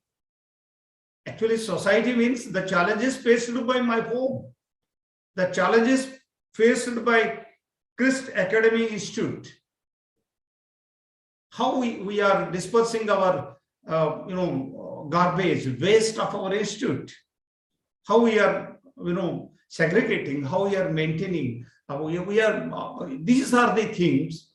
It may used to take talk about that. These are all very small things. Actually, small things, they have a most important role in our life, in our in the span of our time in the university, state, and the nation. Actually, these challenges we have to turn into opportunities. How we can turn our challenges into opportunities? It's very simple. It's very simple. Let us change our syllabus. For example, you have wonderful departments. I can see you have Department of Commerce and Management. You have Department of Computer Science, Department of Arts, Department of Language Studies, Law, Science. I was so happy to see you have a certificate course in Python, computer language, and you have a certificate course in movie making. May I request the management of this institute, please start a diploma in rainwater harvestment. Please, we can take initiation to start a course on hygienicity, how to deal with waste management. Actually, the waste produced by not anybody, produced by me, produced by my family, produced by my university, produced by my gully, produced by my society. Education should deal such things. Maybe more than 10,000 hotels are there in Bengaluru. In every room, washroom, the hotelers will keep a small soap After one use, after two use, we just leave the soap and customers will go. That soap will go to dustbin. That soap, tons of soap every day, will go to lake, water bodies, rivers, and sea. So technology should be developed. It's not necessary that Indian Institute of Science should develop this thing. Anybody can do. Anybody can do. You know, we all know there is one famous movie, ABCD. Anybody can dance. So with the help of NEP 2020, we can make wonders. We are here to make wonders. It's only possible by proper education and training. Now, education is not education. Certificate should followed by proper hand-on experience. Gandhiji, Bapuji once said, knowledge and work should go together. Kayakave Kailasa, in 12th century, Basveshwara said, work is worship. So, mere preaching is not going to build the future of the students. Mere classroom teaching, mere about textbooks, which are not dealing with the day-to-day affairs or futuristic affairs, we are not going to support the future of students. I request the House, we have 6 lakh plus villages in India. Many villages, they are having 1 to 4 standard where there is only one teacher and one classroom. 4 classrooms, students of 4 standards sitting in a single wall, under a single wall, and dealt by a single teacher. You know, it's very easy to say government should provide all these things. Government is, you know, we are all part of government. Always, we Indians, we used to, you know, have the difficulty of spending money, earning money, difficulty of spending money on education, spending money on health, spending money on quality education, spending money on STEM education, science, technology, engineering, and mathematics. Since I'm dealing with 10 crores of people, of tribes of this country, I'm trying to, you know, find out a way how tribes will do well in STEM education. Finally, I tried to convince the chairman of my committee, NEP, that primary education should be given in mother tongue. Primary education should be given in mother tongue because the concepts, the basics, the foundations, fundamentals of the particular subject, any subject, it's only possible through mother tongue. And at the same time, now this Christ Academy Institute, you start courses, or you can, you know, amalgate, you can process these things. The commerce students can take definitely computer science. Computer science students can opt arts, can opt music, can opt physical education, can opt tabla, harmonium, and language student, for example, from my stream, Hindi students can opt Kannada. Kannada students should opt English. English students should know how to preserve the technology of rainwater harvestment. These things, how making these things, and we can make a stroke of pen by a vice chancellor, we can implement. But implementers are not vice chancellors, not directors, not academic administrators. The teachers has to make it possible. So I request the teachers fraternity that we should think about this. Yes, we can change our mindset. You know, if we're ready to learn, if we're ready to train ourselves, you know, there are many ways to tell, no, our institution is not supporting, Government of Karnataka is not supporting, Government of India is not supporting, my university is not supporting, but I can support myself. How much we are investing on our upgradation every month. Every month we are getting salary. Every month, you know, every year we are getting, you know, increments. We have, you know, continuous promotions. Assistant professor will become associate professor. Professor will become professor, senior professor. That should be, you know, job security and enhancement of skills are, you know, part of NEP 2020. But we teachers, we have to invest on our upgradation, invest on our upgradation of our skills. We should be ready to learn many things, many skills. You know, anybody who has stayed more than 10 years in Bengaluru, why they are unable to speak in Kannada? You know, when I stayed in 6 years, stayed in Madhya Pradesh, I learned Baigani, a tribal language. Now I am here in Andhra Pradesh.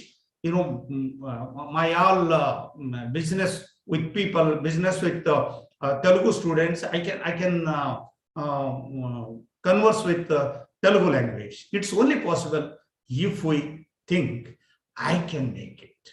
I request the August House, especially teachers, especially young teachers, we can make wonders. We are here to make wonders.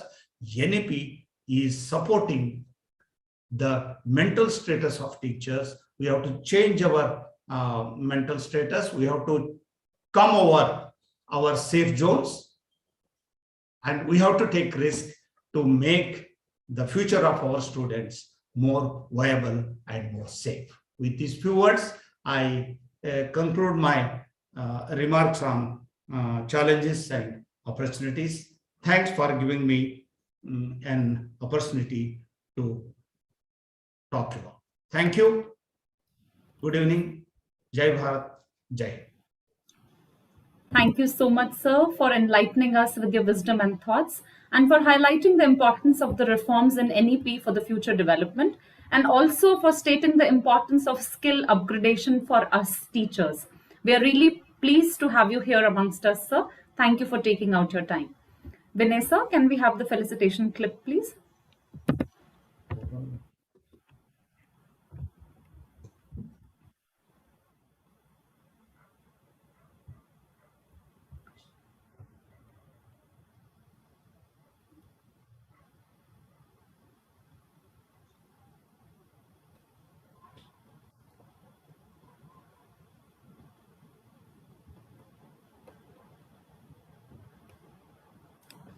Vanessa, the clip didn't play.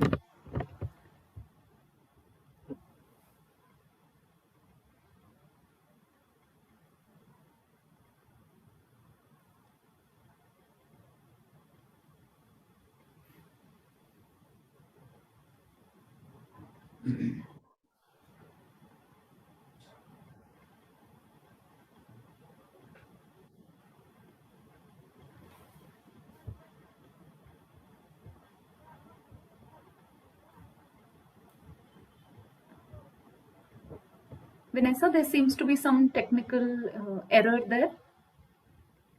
There is some technical issue. Yes, sir. We're sorry, sir. There, with these online programs, there can be such technical difficulties. Thank you. Thank you for felicitation. Thank you very much.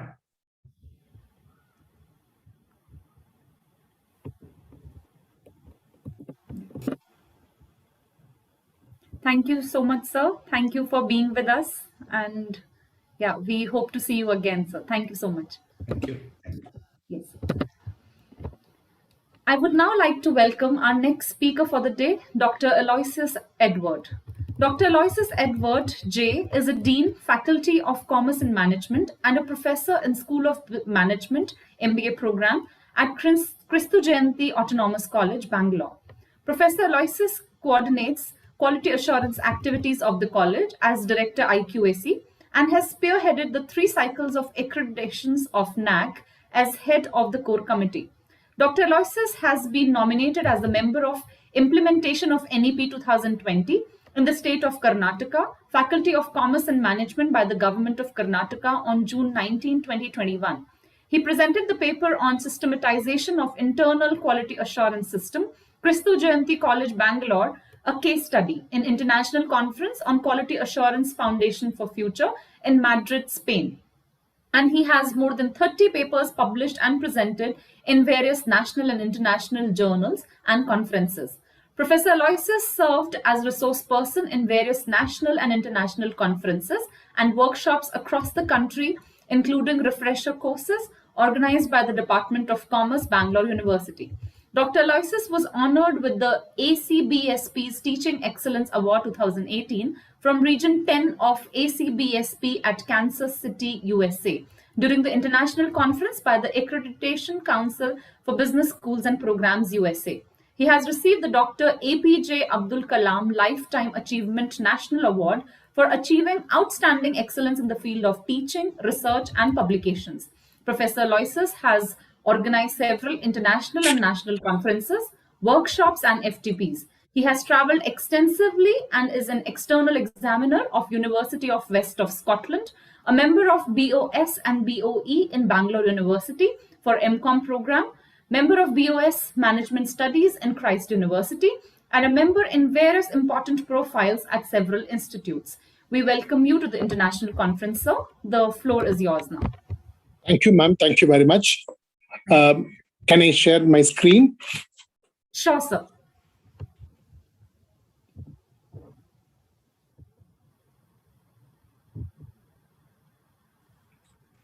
Thank you very much for the nice introduction. Professor Venugopal, Honorable Vice Chancellor of Bangalore University, Professor Hari Eppanapalli, Professor Anumandappa, Chairman of Department of Computer Applications of Bangalore University, our academic friend in our college, Professor Katimani, and who has given an elaborate view on new education policy, Father Dr. Binu Paul, Principal of Christ Academy Institute of Advanced Studies, Professor Vinay, IQAC Coordinator of Christ Academic Institute of Advanced Studies.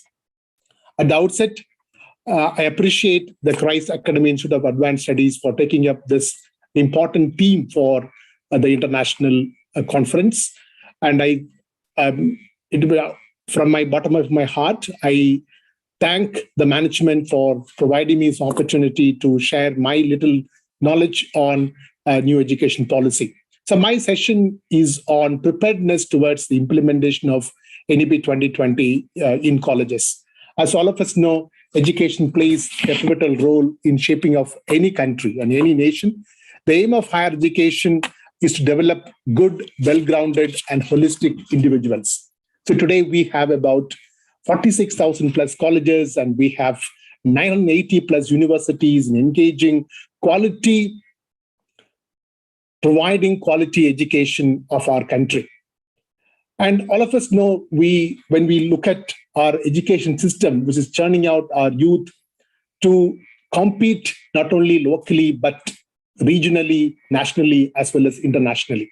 The 21st century education, 21st century has opened up many challenges in higher education.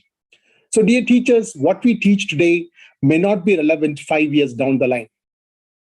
So what jobs available today in 2020, the jobs which are available today were not available in 2010.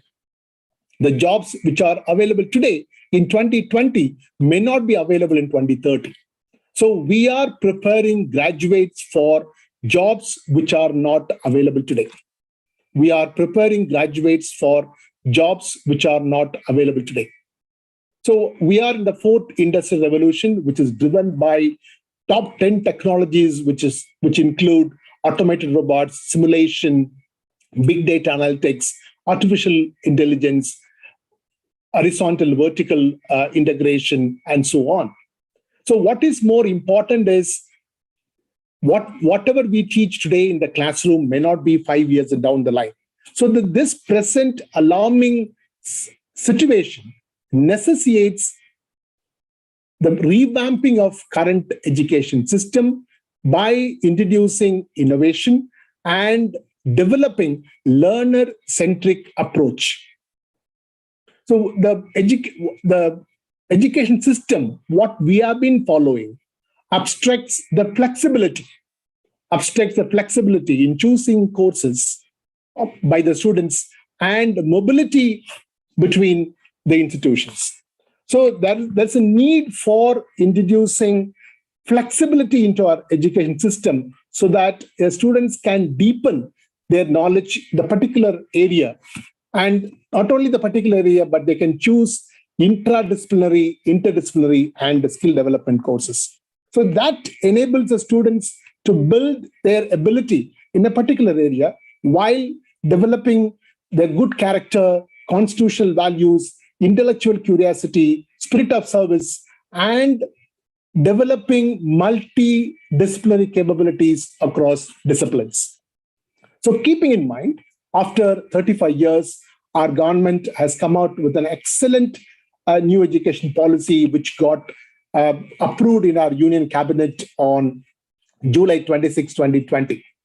So which include a lot of innovation with multidisciplinary education with 21st century skills. So it is to bring equity, efficiency, and academic excellence in national higher education system. The important innovation is improvement in curriculum, introduction of paradigm shift in learner-centric approach, and not only learner-centric approach, and introduction of innovation in examination system. So to cater to the needs of students with diverse elements, aspiration, and professional requirements, so it is necessary to bring qualitative change, not only in undergraduate education, but also in postgraduate education. So in this backdrop, the new education policy has recommended a multidisciplinary undergraduate education with multiple entry and exit option. So the moment it got approved by the parliament, our state government, Karnataka state, is so proactive in implementing this new education policy. And the month of November 2020, the task force committee has been constituted and they have submitted a report, and different discipline-wise committee has been constituted at the state government level. And on August 7, 2021, different committees have submitted a report, and August 7, 2021, this new education policy in our state, it got approved. So ours is the first state. So we should be proud of our state of Karnataka, which has approved the new education policy and which has implemented new education policy for the first time in our country. So we should be proud of our state, which has implemented new education policy for the first time in our country. So keeping in mind, I just wanted to share upon my thought on how we can, yes, ma'am, the slide is moving. Is it moving? Yes, sir. Hello?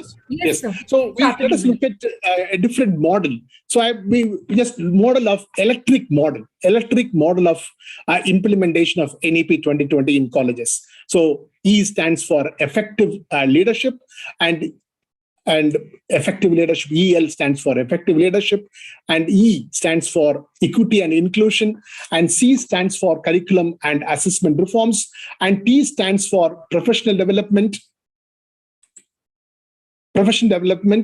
teacher professional development, and another T stands for technology upgradation, R stands for research thrust, and I stands for infrastructure facilities, and C stands for consolidation. So, and the moment we talk about the implementation of NEP 2020 in colleges, so it has been approved in our assembly, and it is our universities and higher education institutions to take it forward in implementing new education policy, with the spirit of new education policy. So the institutional level task force committee. So every institution, every higher education institution should have the institution-wise task force committee that will enable implementing the new education policy at the institution level. So EL, electric model, EL stands for the effective leadership, as Professor Anumandappa rightly mentioned in his address. It is with the leadership plays a pivotal role. So leadership plays a pivotal role in implementing this NEP 2020. So there will be a board of governors. The board of governors are responsible for accountable, and not only responsible and accountable for the outcomes of higher education institutions, and they will meet the regulatory guidelines of National Higher Education Regulatory Authority. So the autonomous colleges, we have already the governing body and academic council. So this academic body, the governing body and academic council will be restructured, and they will be acting as the board of governors. So they will look into the implementation of strategic plan action at the institutional level. So E stands for equity and inclusion. So the important thrust on new education policy is how we can include what is not, part of the higher education, because at present, we have the gross enrollment ratio is only 26%. So this gross enrollment ratio needs to be enhanced to 50%. So there must be equitable access to quality education with a special emphasis on socially and economically disadvantaged groups and underrepresented groups. So the efforts will be made to incentivize the merit students belonging to all these category students. So the thrust is given on 25% to 100% scholarship, at least of the students in the private higher educational institutions.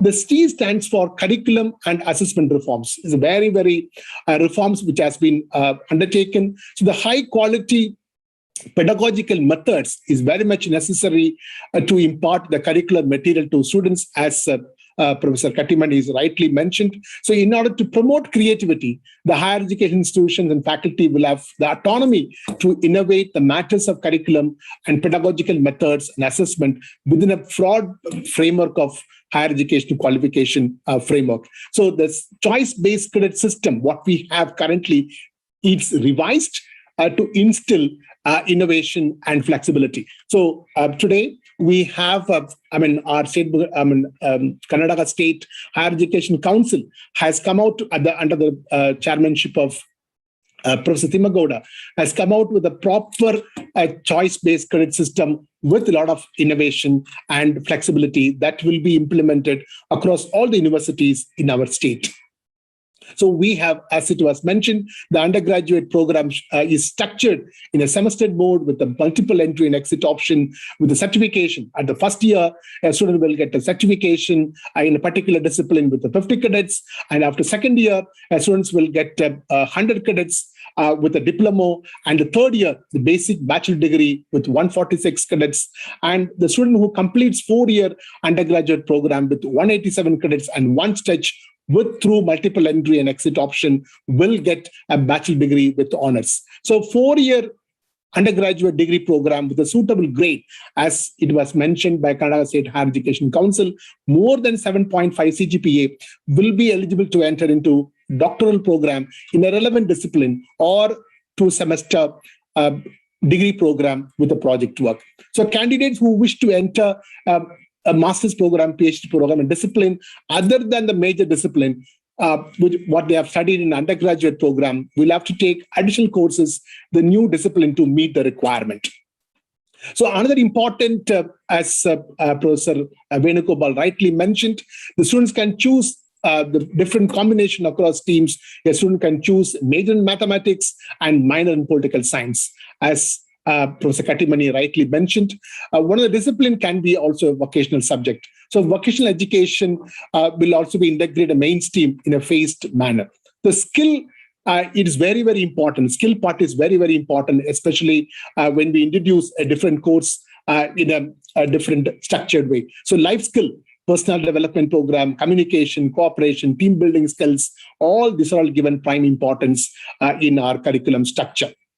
So we have all these courses in a choice-based credit system, and this choice-based credit system it's enhanced with a lot of innovation and flexibility. So we have skill enhancement courses in a particular discipline and discipline-based introductory courses if the student is coming from other discipline. And we have a discipline-specific core courses already we have, and those courses have been enhanced. And we have a discipline course, discipline elective courses, and minor discipline courses. Those who are taking a minor discipline. And then we have open elective courses, or we call it as the generic elective courses. Students will have to choose one course from unrelated discipline, and project work and internship is part of our curriculum itself.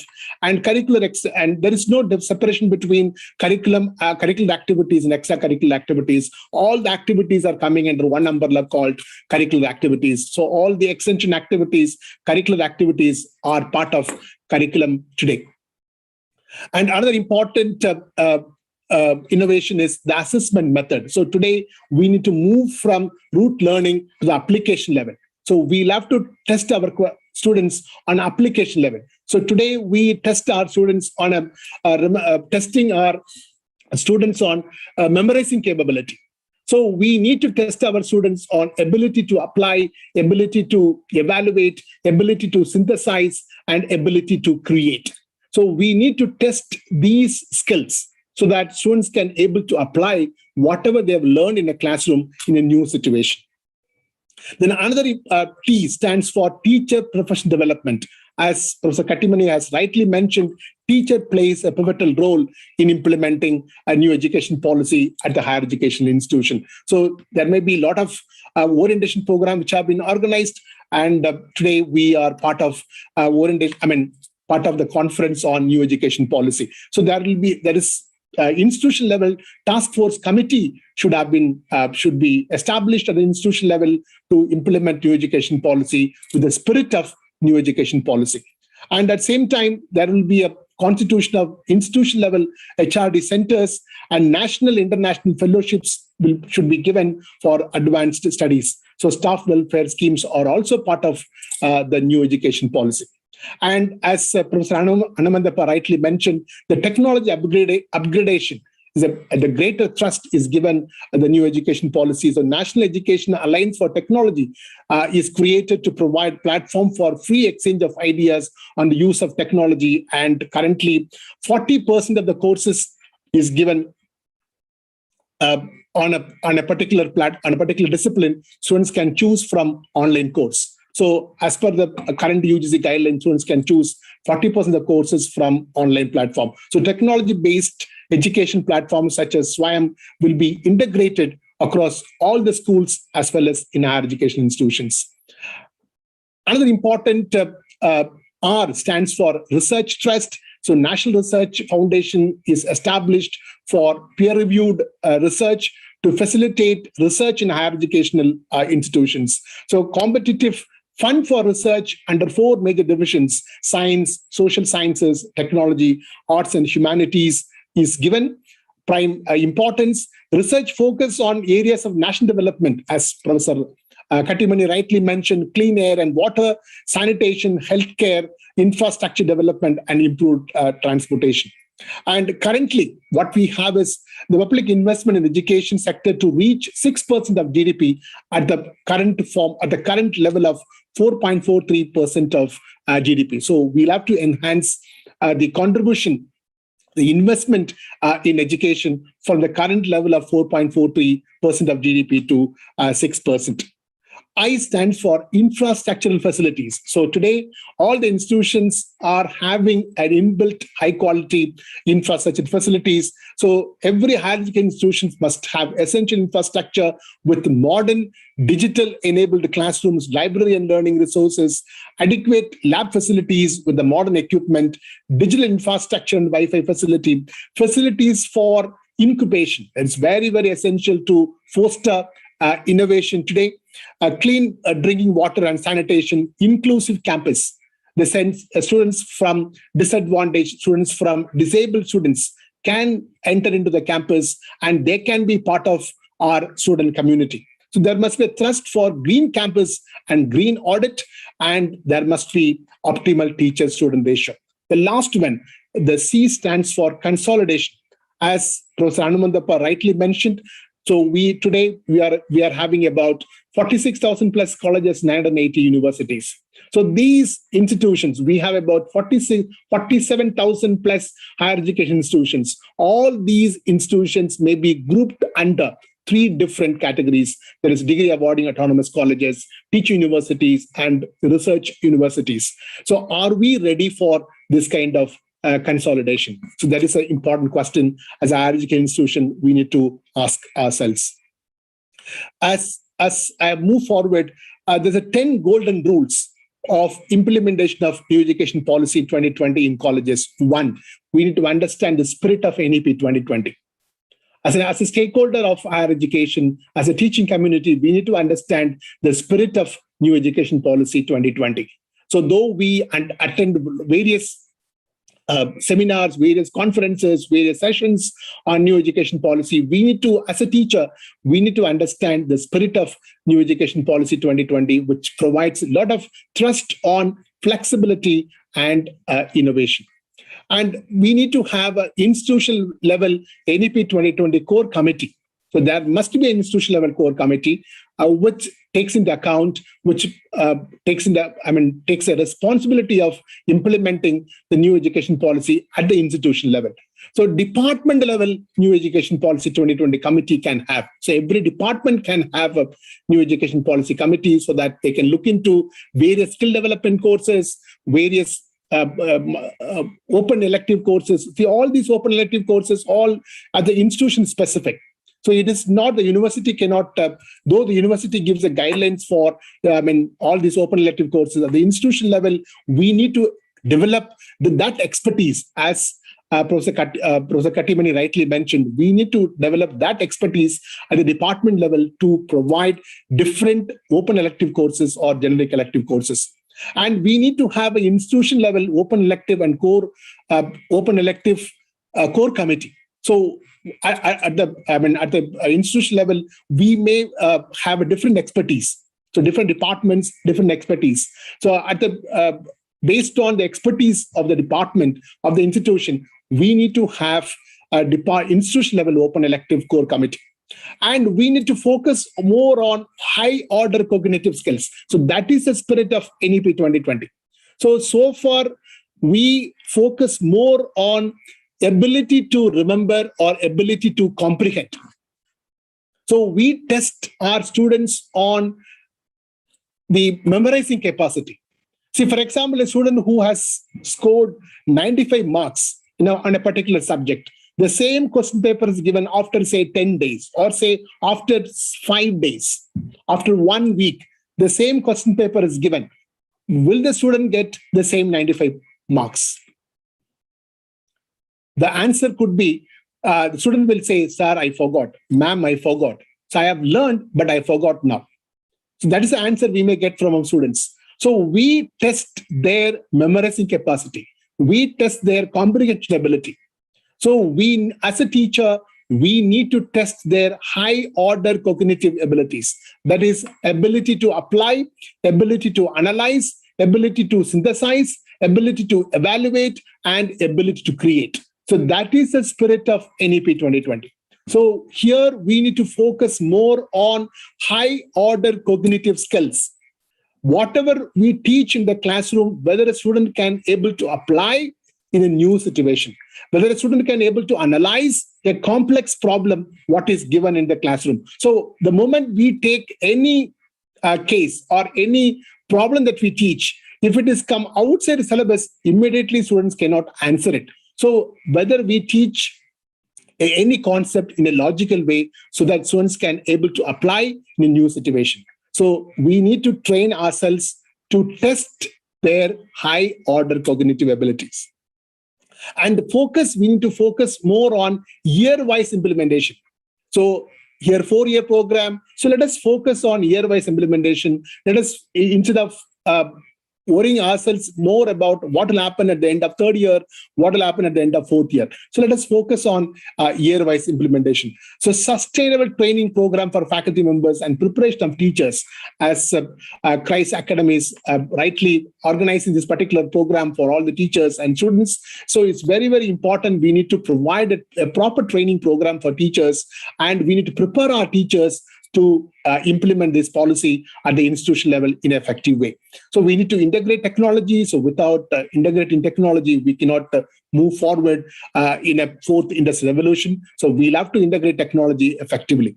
So we need to have a proper assessment and evaluation reforms. So that is the main thrust of this NEP 2020. So we, as an university or as a higher education institution, we now currently we have a 30-70. So as per the Karnataka State Higher Education Council, we are moving from 30-70 to 40-60. That is the weight of continuous internal assessment is moving from 30% to 40%. That means, are we ready? Are we preparing ourselves to evaluate the students objectively? The moment the internal assessment component is increasing, the responsibility of the teacher is increasing. The accountability of the teacher is increasing. So are we accountable? Are we evaluate our students objectively? So the objective evaluation is very, very essential when we move from, when we increase our weightage in a continuous internal assessment. So we need to come out with the proper rubrics. So how we evaluate the assignment. So are we having a proper assessment norms? Are we having a proper rubrics to evaluate a particular assignment? Are we having proper rubrics to evaluate the activity of a particular student? So all these rubrics at the institution level, we need to develop. So it doesn't come from higher education council, or it doesn't come from the university level. So as an institution, as a teaching community, we need to develop a proper assessment rubrics form so that our students can be evaluated objectively. So we need to educate our stakeholders, not only students, we need to educate our parents also about the significance of NEP 2020 and its curriculum framework, which is given by Karnataka State Higher Education Council. So with this, I close. Any policy effectiveness depends on its implementation. So we never fail to plan. In our country, we never fail to plan, but we may fail to implement. But this particular policy has provided us an important trust to implement our policy very effectively at the state level. So we should be proud of our Karnataka state, which has implemented the new education policy for the first time in our country. So as our Vice President rightly mentioned, I'm confident that if it is implemented well, this education policy will move forward our country into a thriving knowledge hub, I unquote.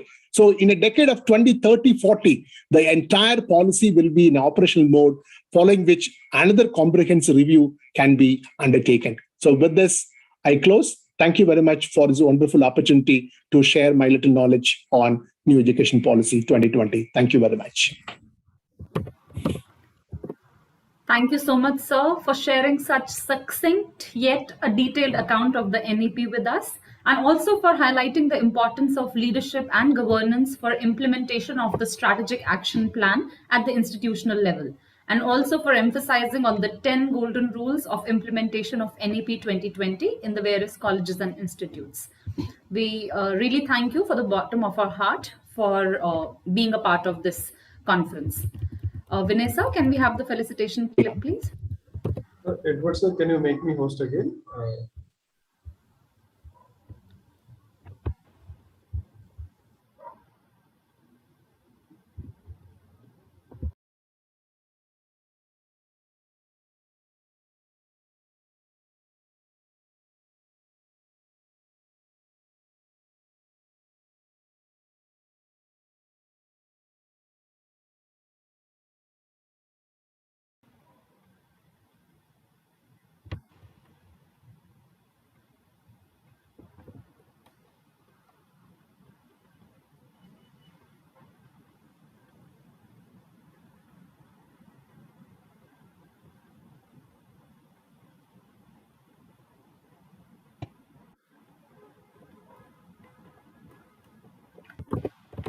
Thank you Thank so you, much. sir. Thank you. Thank you. Thank you.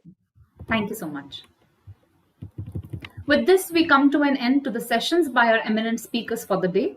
And we are really thankful to each one of them for sharing their knowledge and wisdom with us, and also for enlightening us in several ways through their affluent and powerful thought process and experience.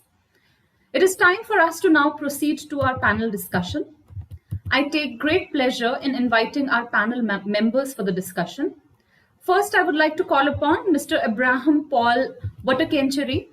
Mr. Abraham is a seasoned thoroughbred professional in top management for strategic alliances with a demonstrated history of working with a wide range of domains ranging from fitness to healthcare, immigration, international education, service industry, business consulting, etc. He carries with him more than 2.5 decades of hands-on experience and has donned many hats like assisting certain chambers of commerce and industry in India in top management positions, and also finds mention in various advisory boards of organizations and institutions in both national as well as international ones. To name a few: strategic alliances in Lead India Foundation, USA, board member ATTES Global Summit Board, Dublin, Ireland, and many more. He possesses a strong inherent passion for corporate interaction with the student community. He is armed with a post-graduation in English literature and is an MBA in marketing and personnel management. Apart from that, he has undergone a certification course in corporate governance from the University of Sussex, UK. He has to his credit an inspiring article, each in the inaugural special Monaco edition of the Billionaire Chronicle from Monaco, launched in 2018, and an inaugural special Dubai edition of the Billionaire Chronicle, launched in January 2019. We welcome you, sir, to be a part of this panel discussion. The other panel members we have with us are Dr. Hanumanthappa, Dr. Kattimani, and Dr. Aloysius Edward. The session would be moderated by Dr. Binu Paul, Director, School of Business Management, Kayas. And I take great privilege in introducing Dr. Binu Paul, who is currently the Director of School of Business and Management at Christ Academy Institute for Advanced Studies. Prior to this, he was heading the MBA program at Christ University's Lavasa campus. Dr. Paul completed his Master's in Business Economics and PhD in Applied Economics from Cochin University of Science and Technology. Dr. Paul has also worked as a Senior Research Analyst with Frost & Sullivan. His current research interests include financial markets, valuation, and money and its philosophy. I welcome you, sir. The session is over to you now. Much, Valerie. I take great pleasure in welcoming all my panel members. It's really exciting to listen to each one of those very learned, esteemed colleagues of mine. But given the time constraints that we have, I request that each one of the panel members try to articulate their position within 6 minutes max. We will follow this order. We will start with Mr. Abraham, then we'll go to Dr. Hanumanthappa, then Dr. Kattimani, and then Dr. Aloysius Edward.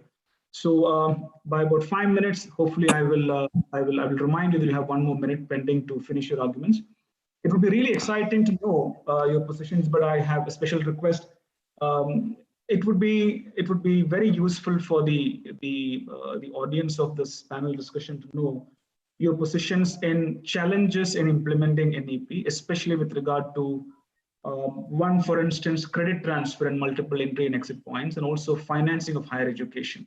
You know, these things might, it's not really very easy to come up with solutions which can take care of implementing these policy flawlessly unless we have solutions for the operationalization of the NEP policy. So without any further ado, let me invite Mr. Abraham to share his his opinions, and you have 6 minutes to make your initial position, sir. Over to you, Abraham.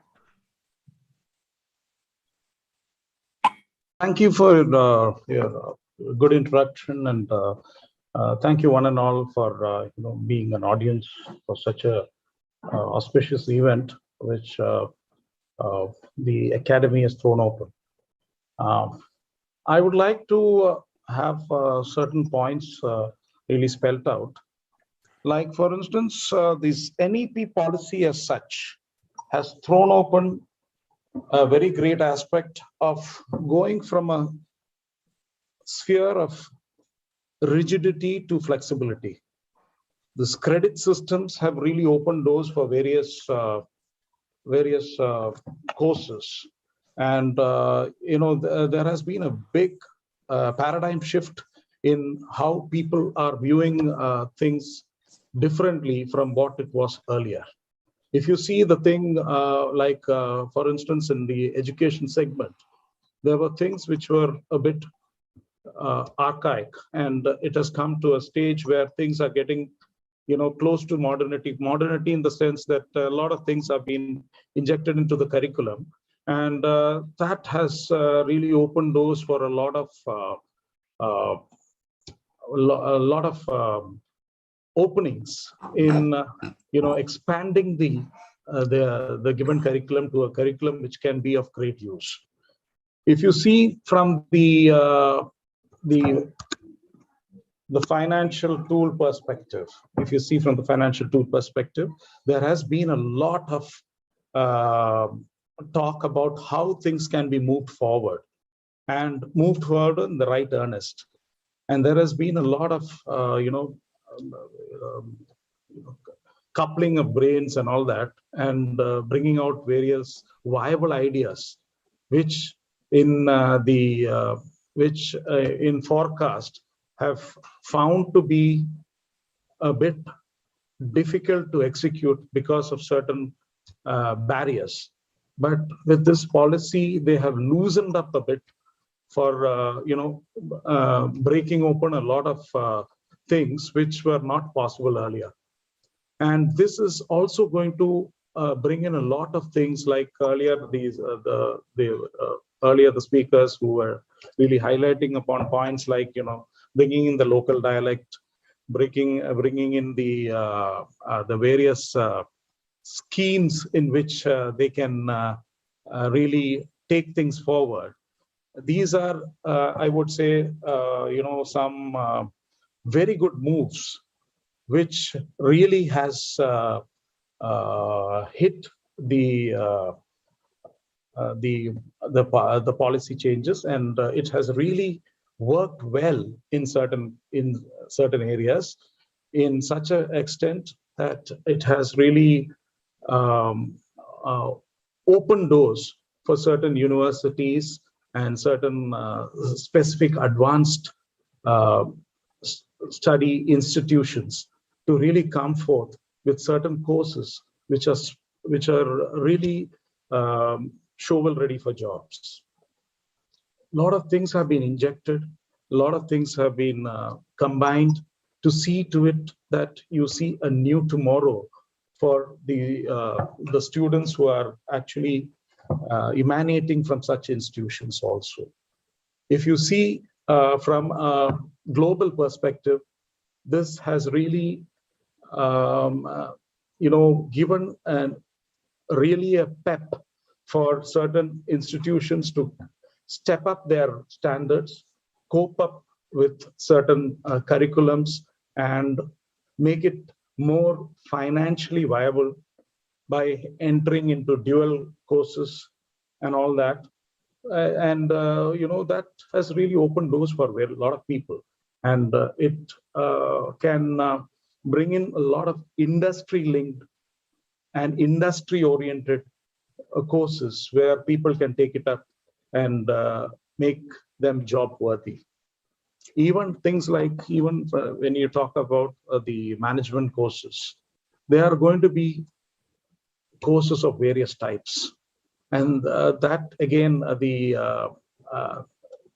can play a big role in really taking things forward. And I personally feel that with a lot of inputs from a lot of people and with a lot of interactions up and down with the industry and with the academia, there is a lot of things which can happen and a lot of things in the right earnest. And if you really step up certain things, you can fragment the courses and make it more viable by making it, confined to certain credit systems where people can upgrade according to their financial worthiness. And according to me, this is also going to bring in a lot of banking institutions to finance courses because of the flexibility of the education system which is going to come in. Though it might seem a far cry, with putting in a lot of effort from a lot of not just the prestigious institutions, but from the other down the order, I feel that there is going to be a sea change in the attitude and the thinking of how the things can change, and they change in the proper and the positive direction, so that you can 6 minutes. You can take 1 more minute. So that is what I would like to tell you in a nutshell, because there is I see a lot of scope, and the scope is up to the person who really perseveres to bring out that scope to the main public. That's all. That's about it. Thank you so much, Ibrahim. I'm really sorry to disappoint our listeners. We probably want to hear more of Ibrahim, but because of the stringent timelines that we have, I'll have to go to the next speaker. Could I request Dr. Hanumantappa to share his views? Again, so 6 minutes for you, and we'll move to the next speaker after that. Yes, thank you. Thank you, Vinupal. As Professor mentioned, so of course there is a very good scope for this in the new NEP 2021. At the same time, we have so many challenges as in implementing this NEP 2020. So if you consider this internationalization of the higher education, that means the foreign universities are going to be established in our country. So I think more than 100 universities are going to be established. So once if it comes to India, there are so many challenges, especially with the financial. So many well-known and reputed and good scholars of this government and other institutions may join to that private foreign universities. So during that time, there may be a damage to this existing universities as well as the HEIs. And also when it comes to this financial support for this in this NEP 2020. So that is as we socially, economically backward students are also considered or put in one basket, especially in a country of like in our country. We need to consider socially backward and economically backward separately. So though there are say if you consider the minority and if you consider the SC/ST, there are so many there is heterogeneous things which are not addressed in this NEP particular especially. And also when it comes to this implementation, of course the languages are made it compulsory up to primary or even at the degree level. But sometimes it's finding out so many language teachers and also finding out the resource material in all these languages. It's also going to be quite a bit difficult. But at the anyhow, whatever the things changes required after so many years, we want some change in the education system. The country's development definitely depends on the education system. So the change is required. Initially, all these problems will be there. So over a period of time, we will overcome all these issues. Whatever the things, sure, we will have a good education system in near future. Thank you. Thank you, Dr. Hanumantappa. I think you've been very generous with your time. Probably I can probably allocate a bit more from your time to the next speaker if it is required. So I have the pleasure of inviting Dr. Katimani for his views. Thank you, Professor Paul. Thank you very much. I appreciate the views of Professor Abraham and Professor Hanumantappa. Yes, Professor Hanumantappa, touched the point of heterogeneity of the students. Yes, this has been taken care of NEP while talking about SEDGs, socially, economically deprived classes. There the NEP has taken this thing. And while referring, Professor Paul spoke about credit transfers. Yes, this is the most dynamic part of NEP. See, academic credit transfers is very flexible, and we have to cope up with the flexibility of the system given by NEP. Since you are autonomous, being Vice Chancellor of a Central University, I am autonomous. Bengaluru City Vice Chancellor is autonomous. And in a phase of 5 years, half of the institutions, private as well as public, will be transferring themselves into autonomous institutions. There we have much freedom to frame our syllabus. Syllabus like sociology and chemistry will go together now. The student will study sociology in your institution, Christ Academy. For chemistry, suppose you don't have a department, they will go to some other department of college or institution or IISc, and they will study. The director or vice chancellor of this institution will make arrangements, and they will accept. And this classroom arrangement may be online or offline also. It may be on Saturday, it may be on Sunday, or it may be after 10 o'clock also. Sharing the infrastructure is the most practical aspect of NEP 2020. See, now, whenever I will be there in Bengaluru, I would like to do one course in Python. I can join our institution. To continue Python certificate, my students from Vijayanagaram can join there. Little financial adjustment, can be done, and your classroom, live classroom, will be available to my students who are pursuing, computer language course. Even though I don't have a department, but I have the liberty to start this certificate course. Certificate, degree, convocation, they have lost sanctity. Being a vice chancellor, I would like to, one must accept the truth which is available. Many students, they won't go. They never bother to go and take degree, because to take degree, it costs about 5,000 rupees, 10,000 rupees, 2,000 rupees. So, delivery has come to forefront.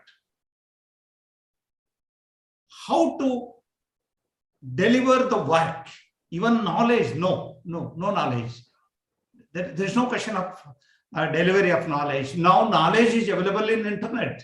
Knowledge is available in library. Knowledge is available with my mother who doesn't have certificate.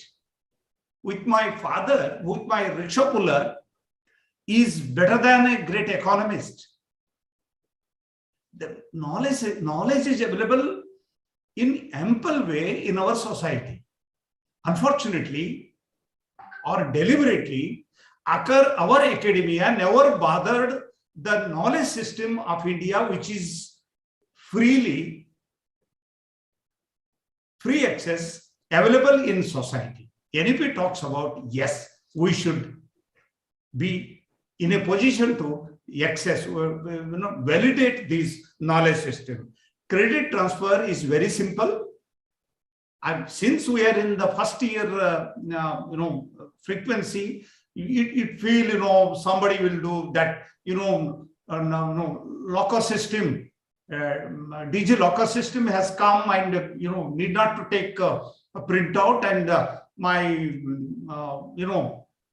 PIN code will just move along with me, and I will give it to the Vice Chancellor of the Christ Academy Institute. Yes, this is my certificate. You can open. You can take printout.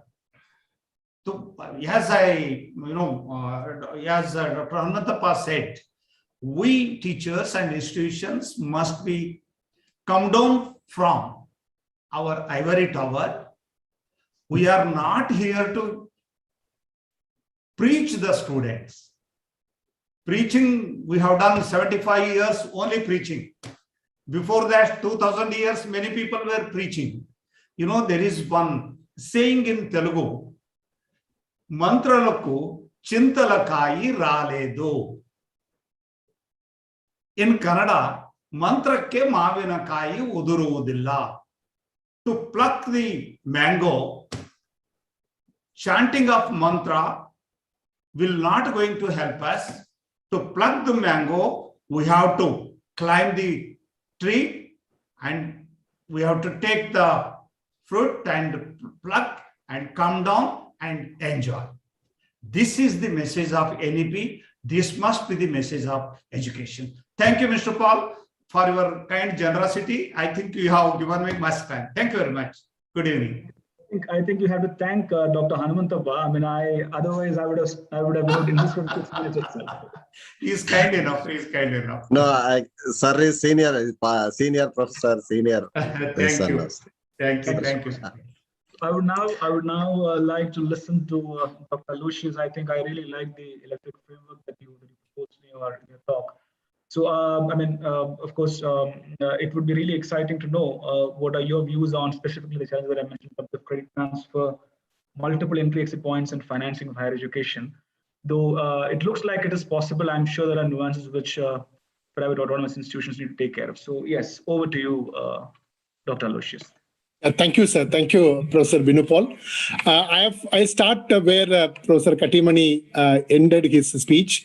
If you want to go to, mango, if you want, we'll have to go to we have to climb the tree and then we have to pluck the mango. That's what here the NEP is focusing on, skill part.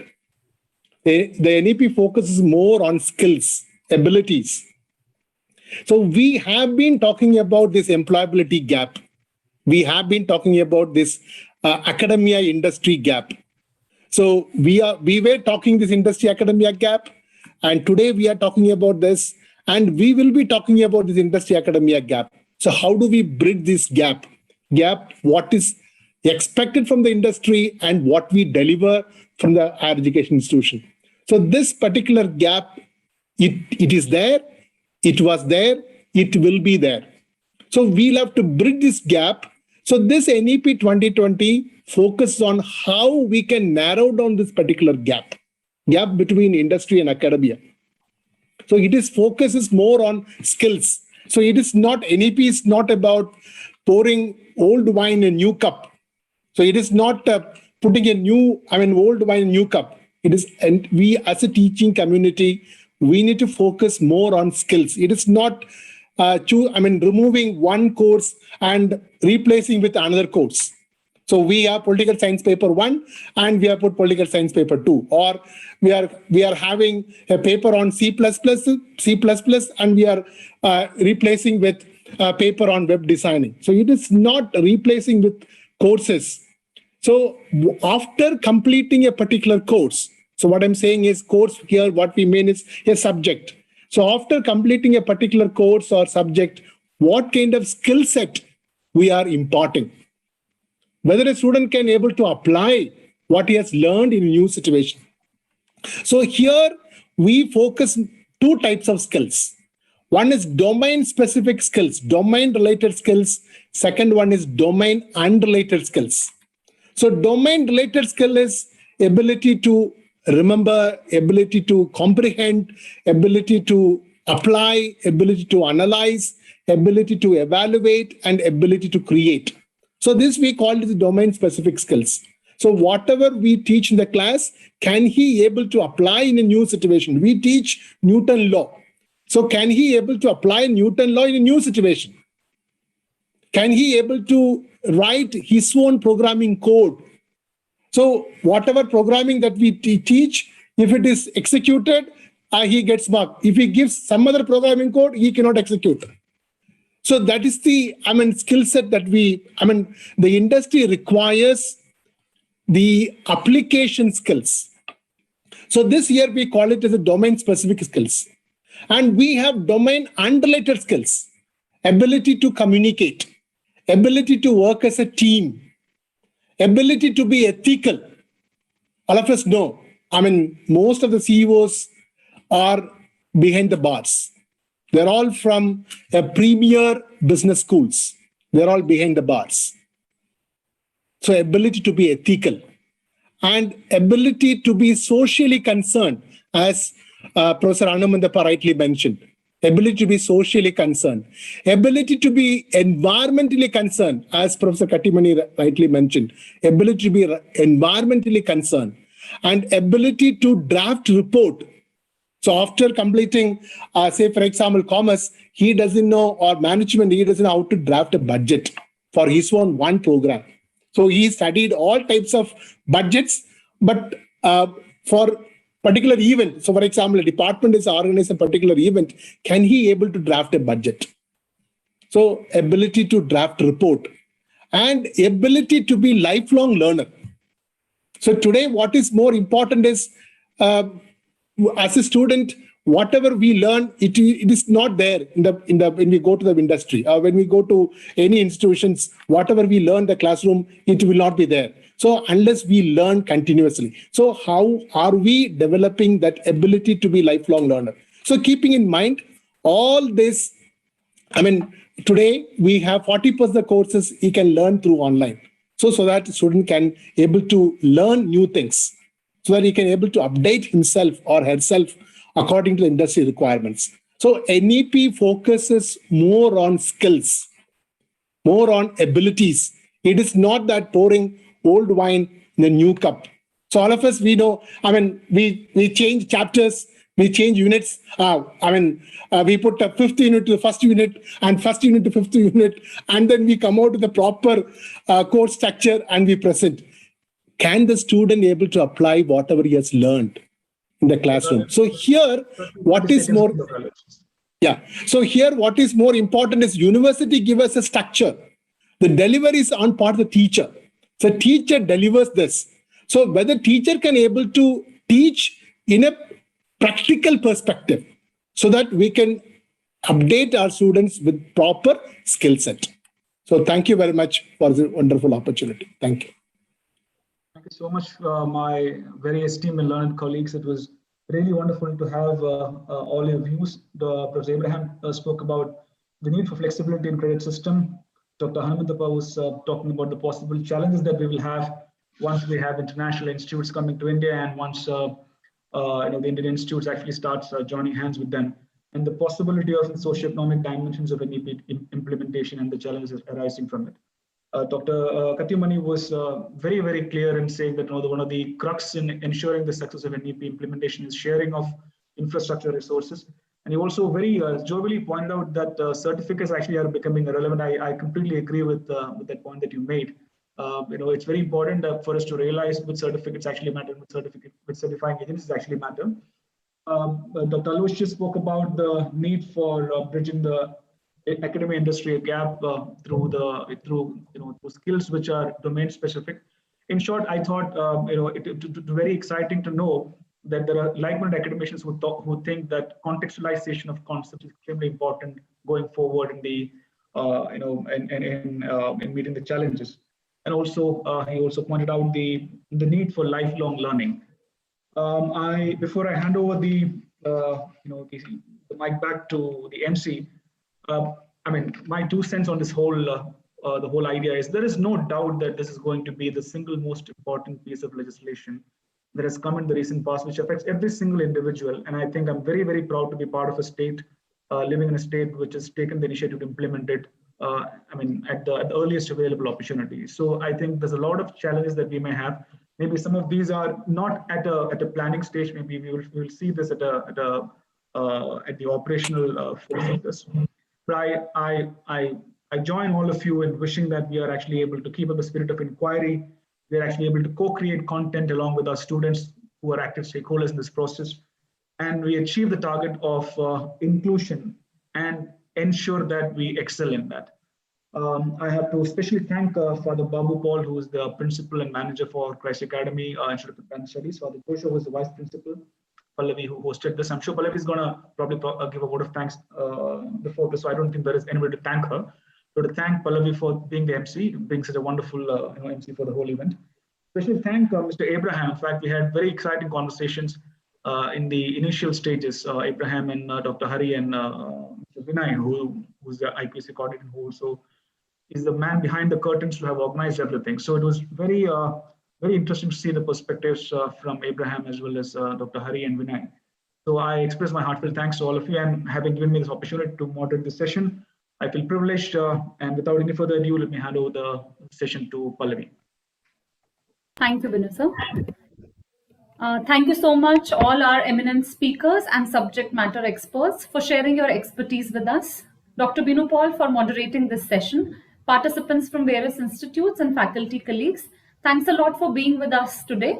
We would see you all tomorrow on day 2 of the International Conference at 6 p.m. With this, I wish you all a very good evening and good night, everyone. Thank you so much for being such a wonderful audience. Thank you. Thank you very much for all the panel. Thank you. Thank you. Thank you. Thank you. Thank you.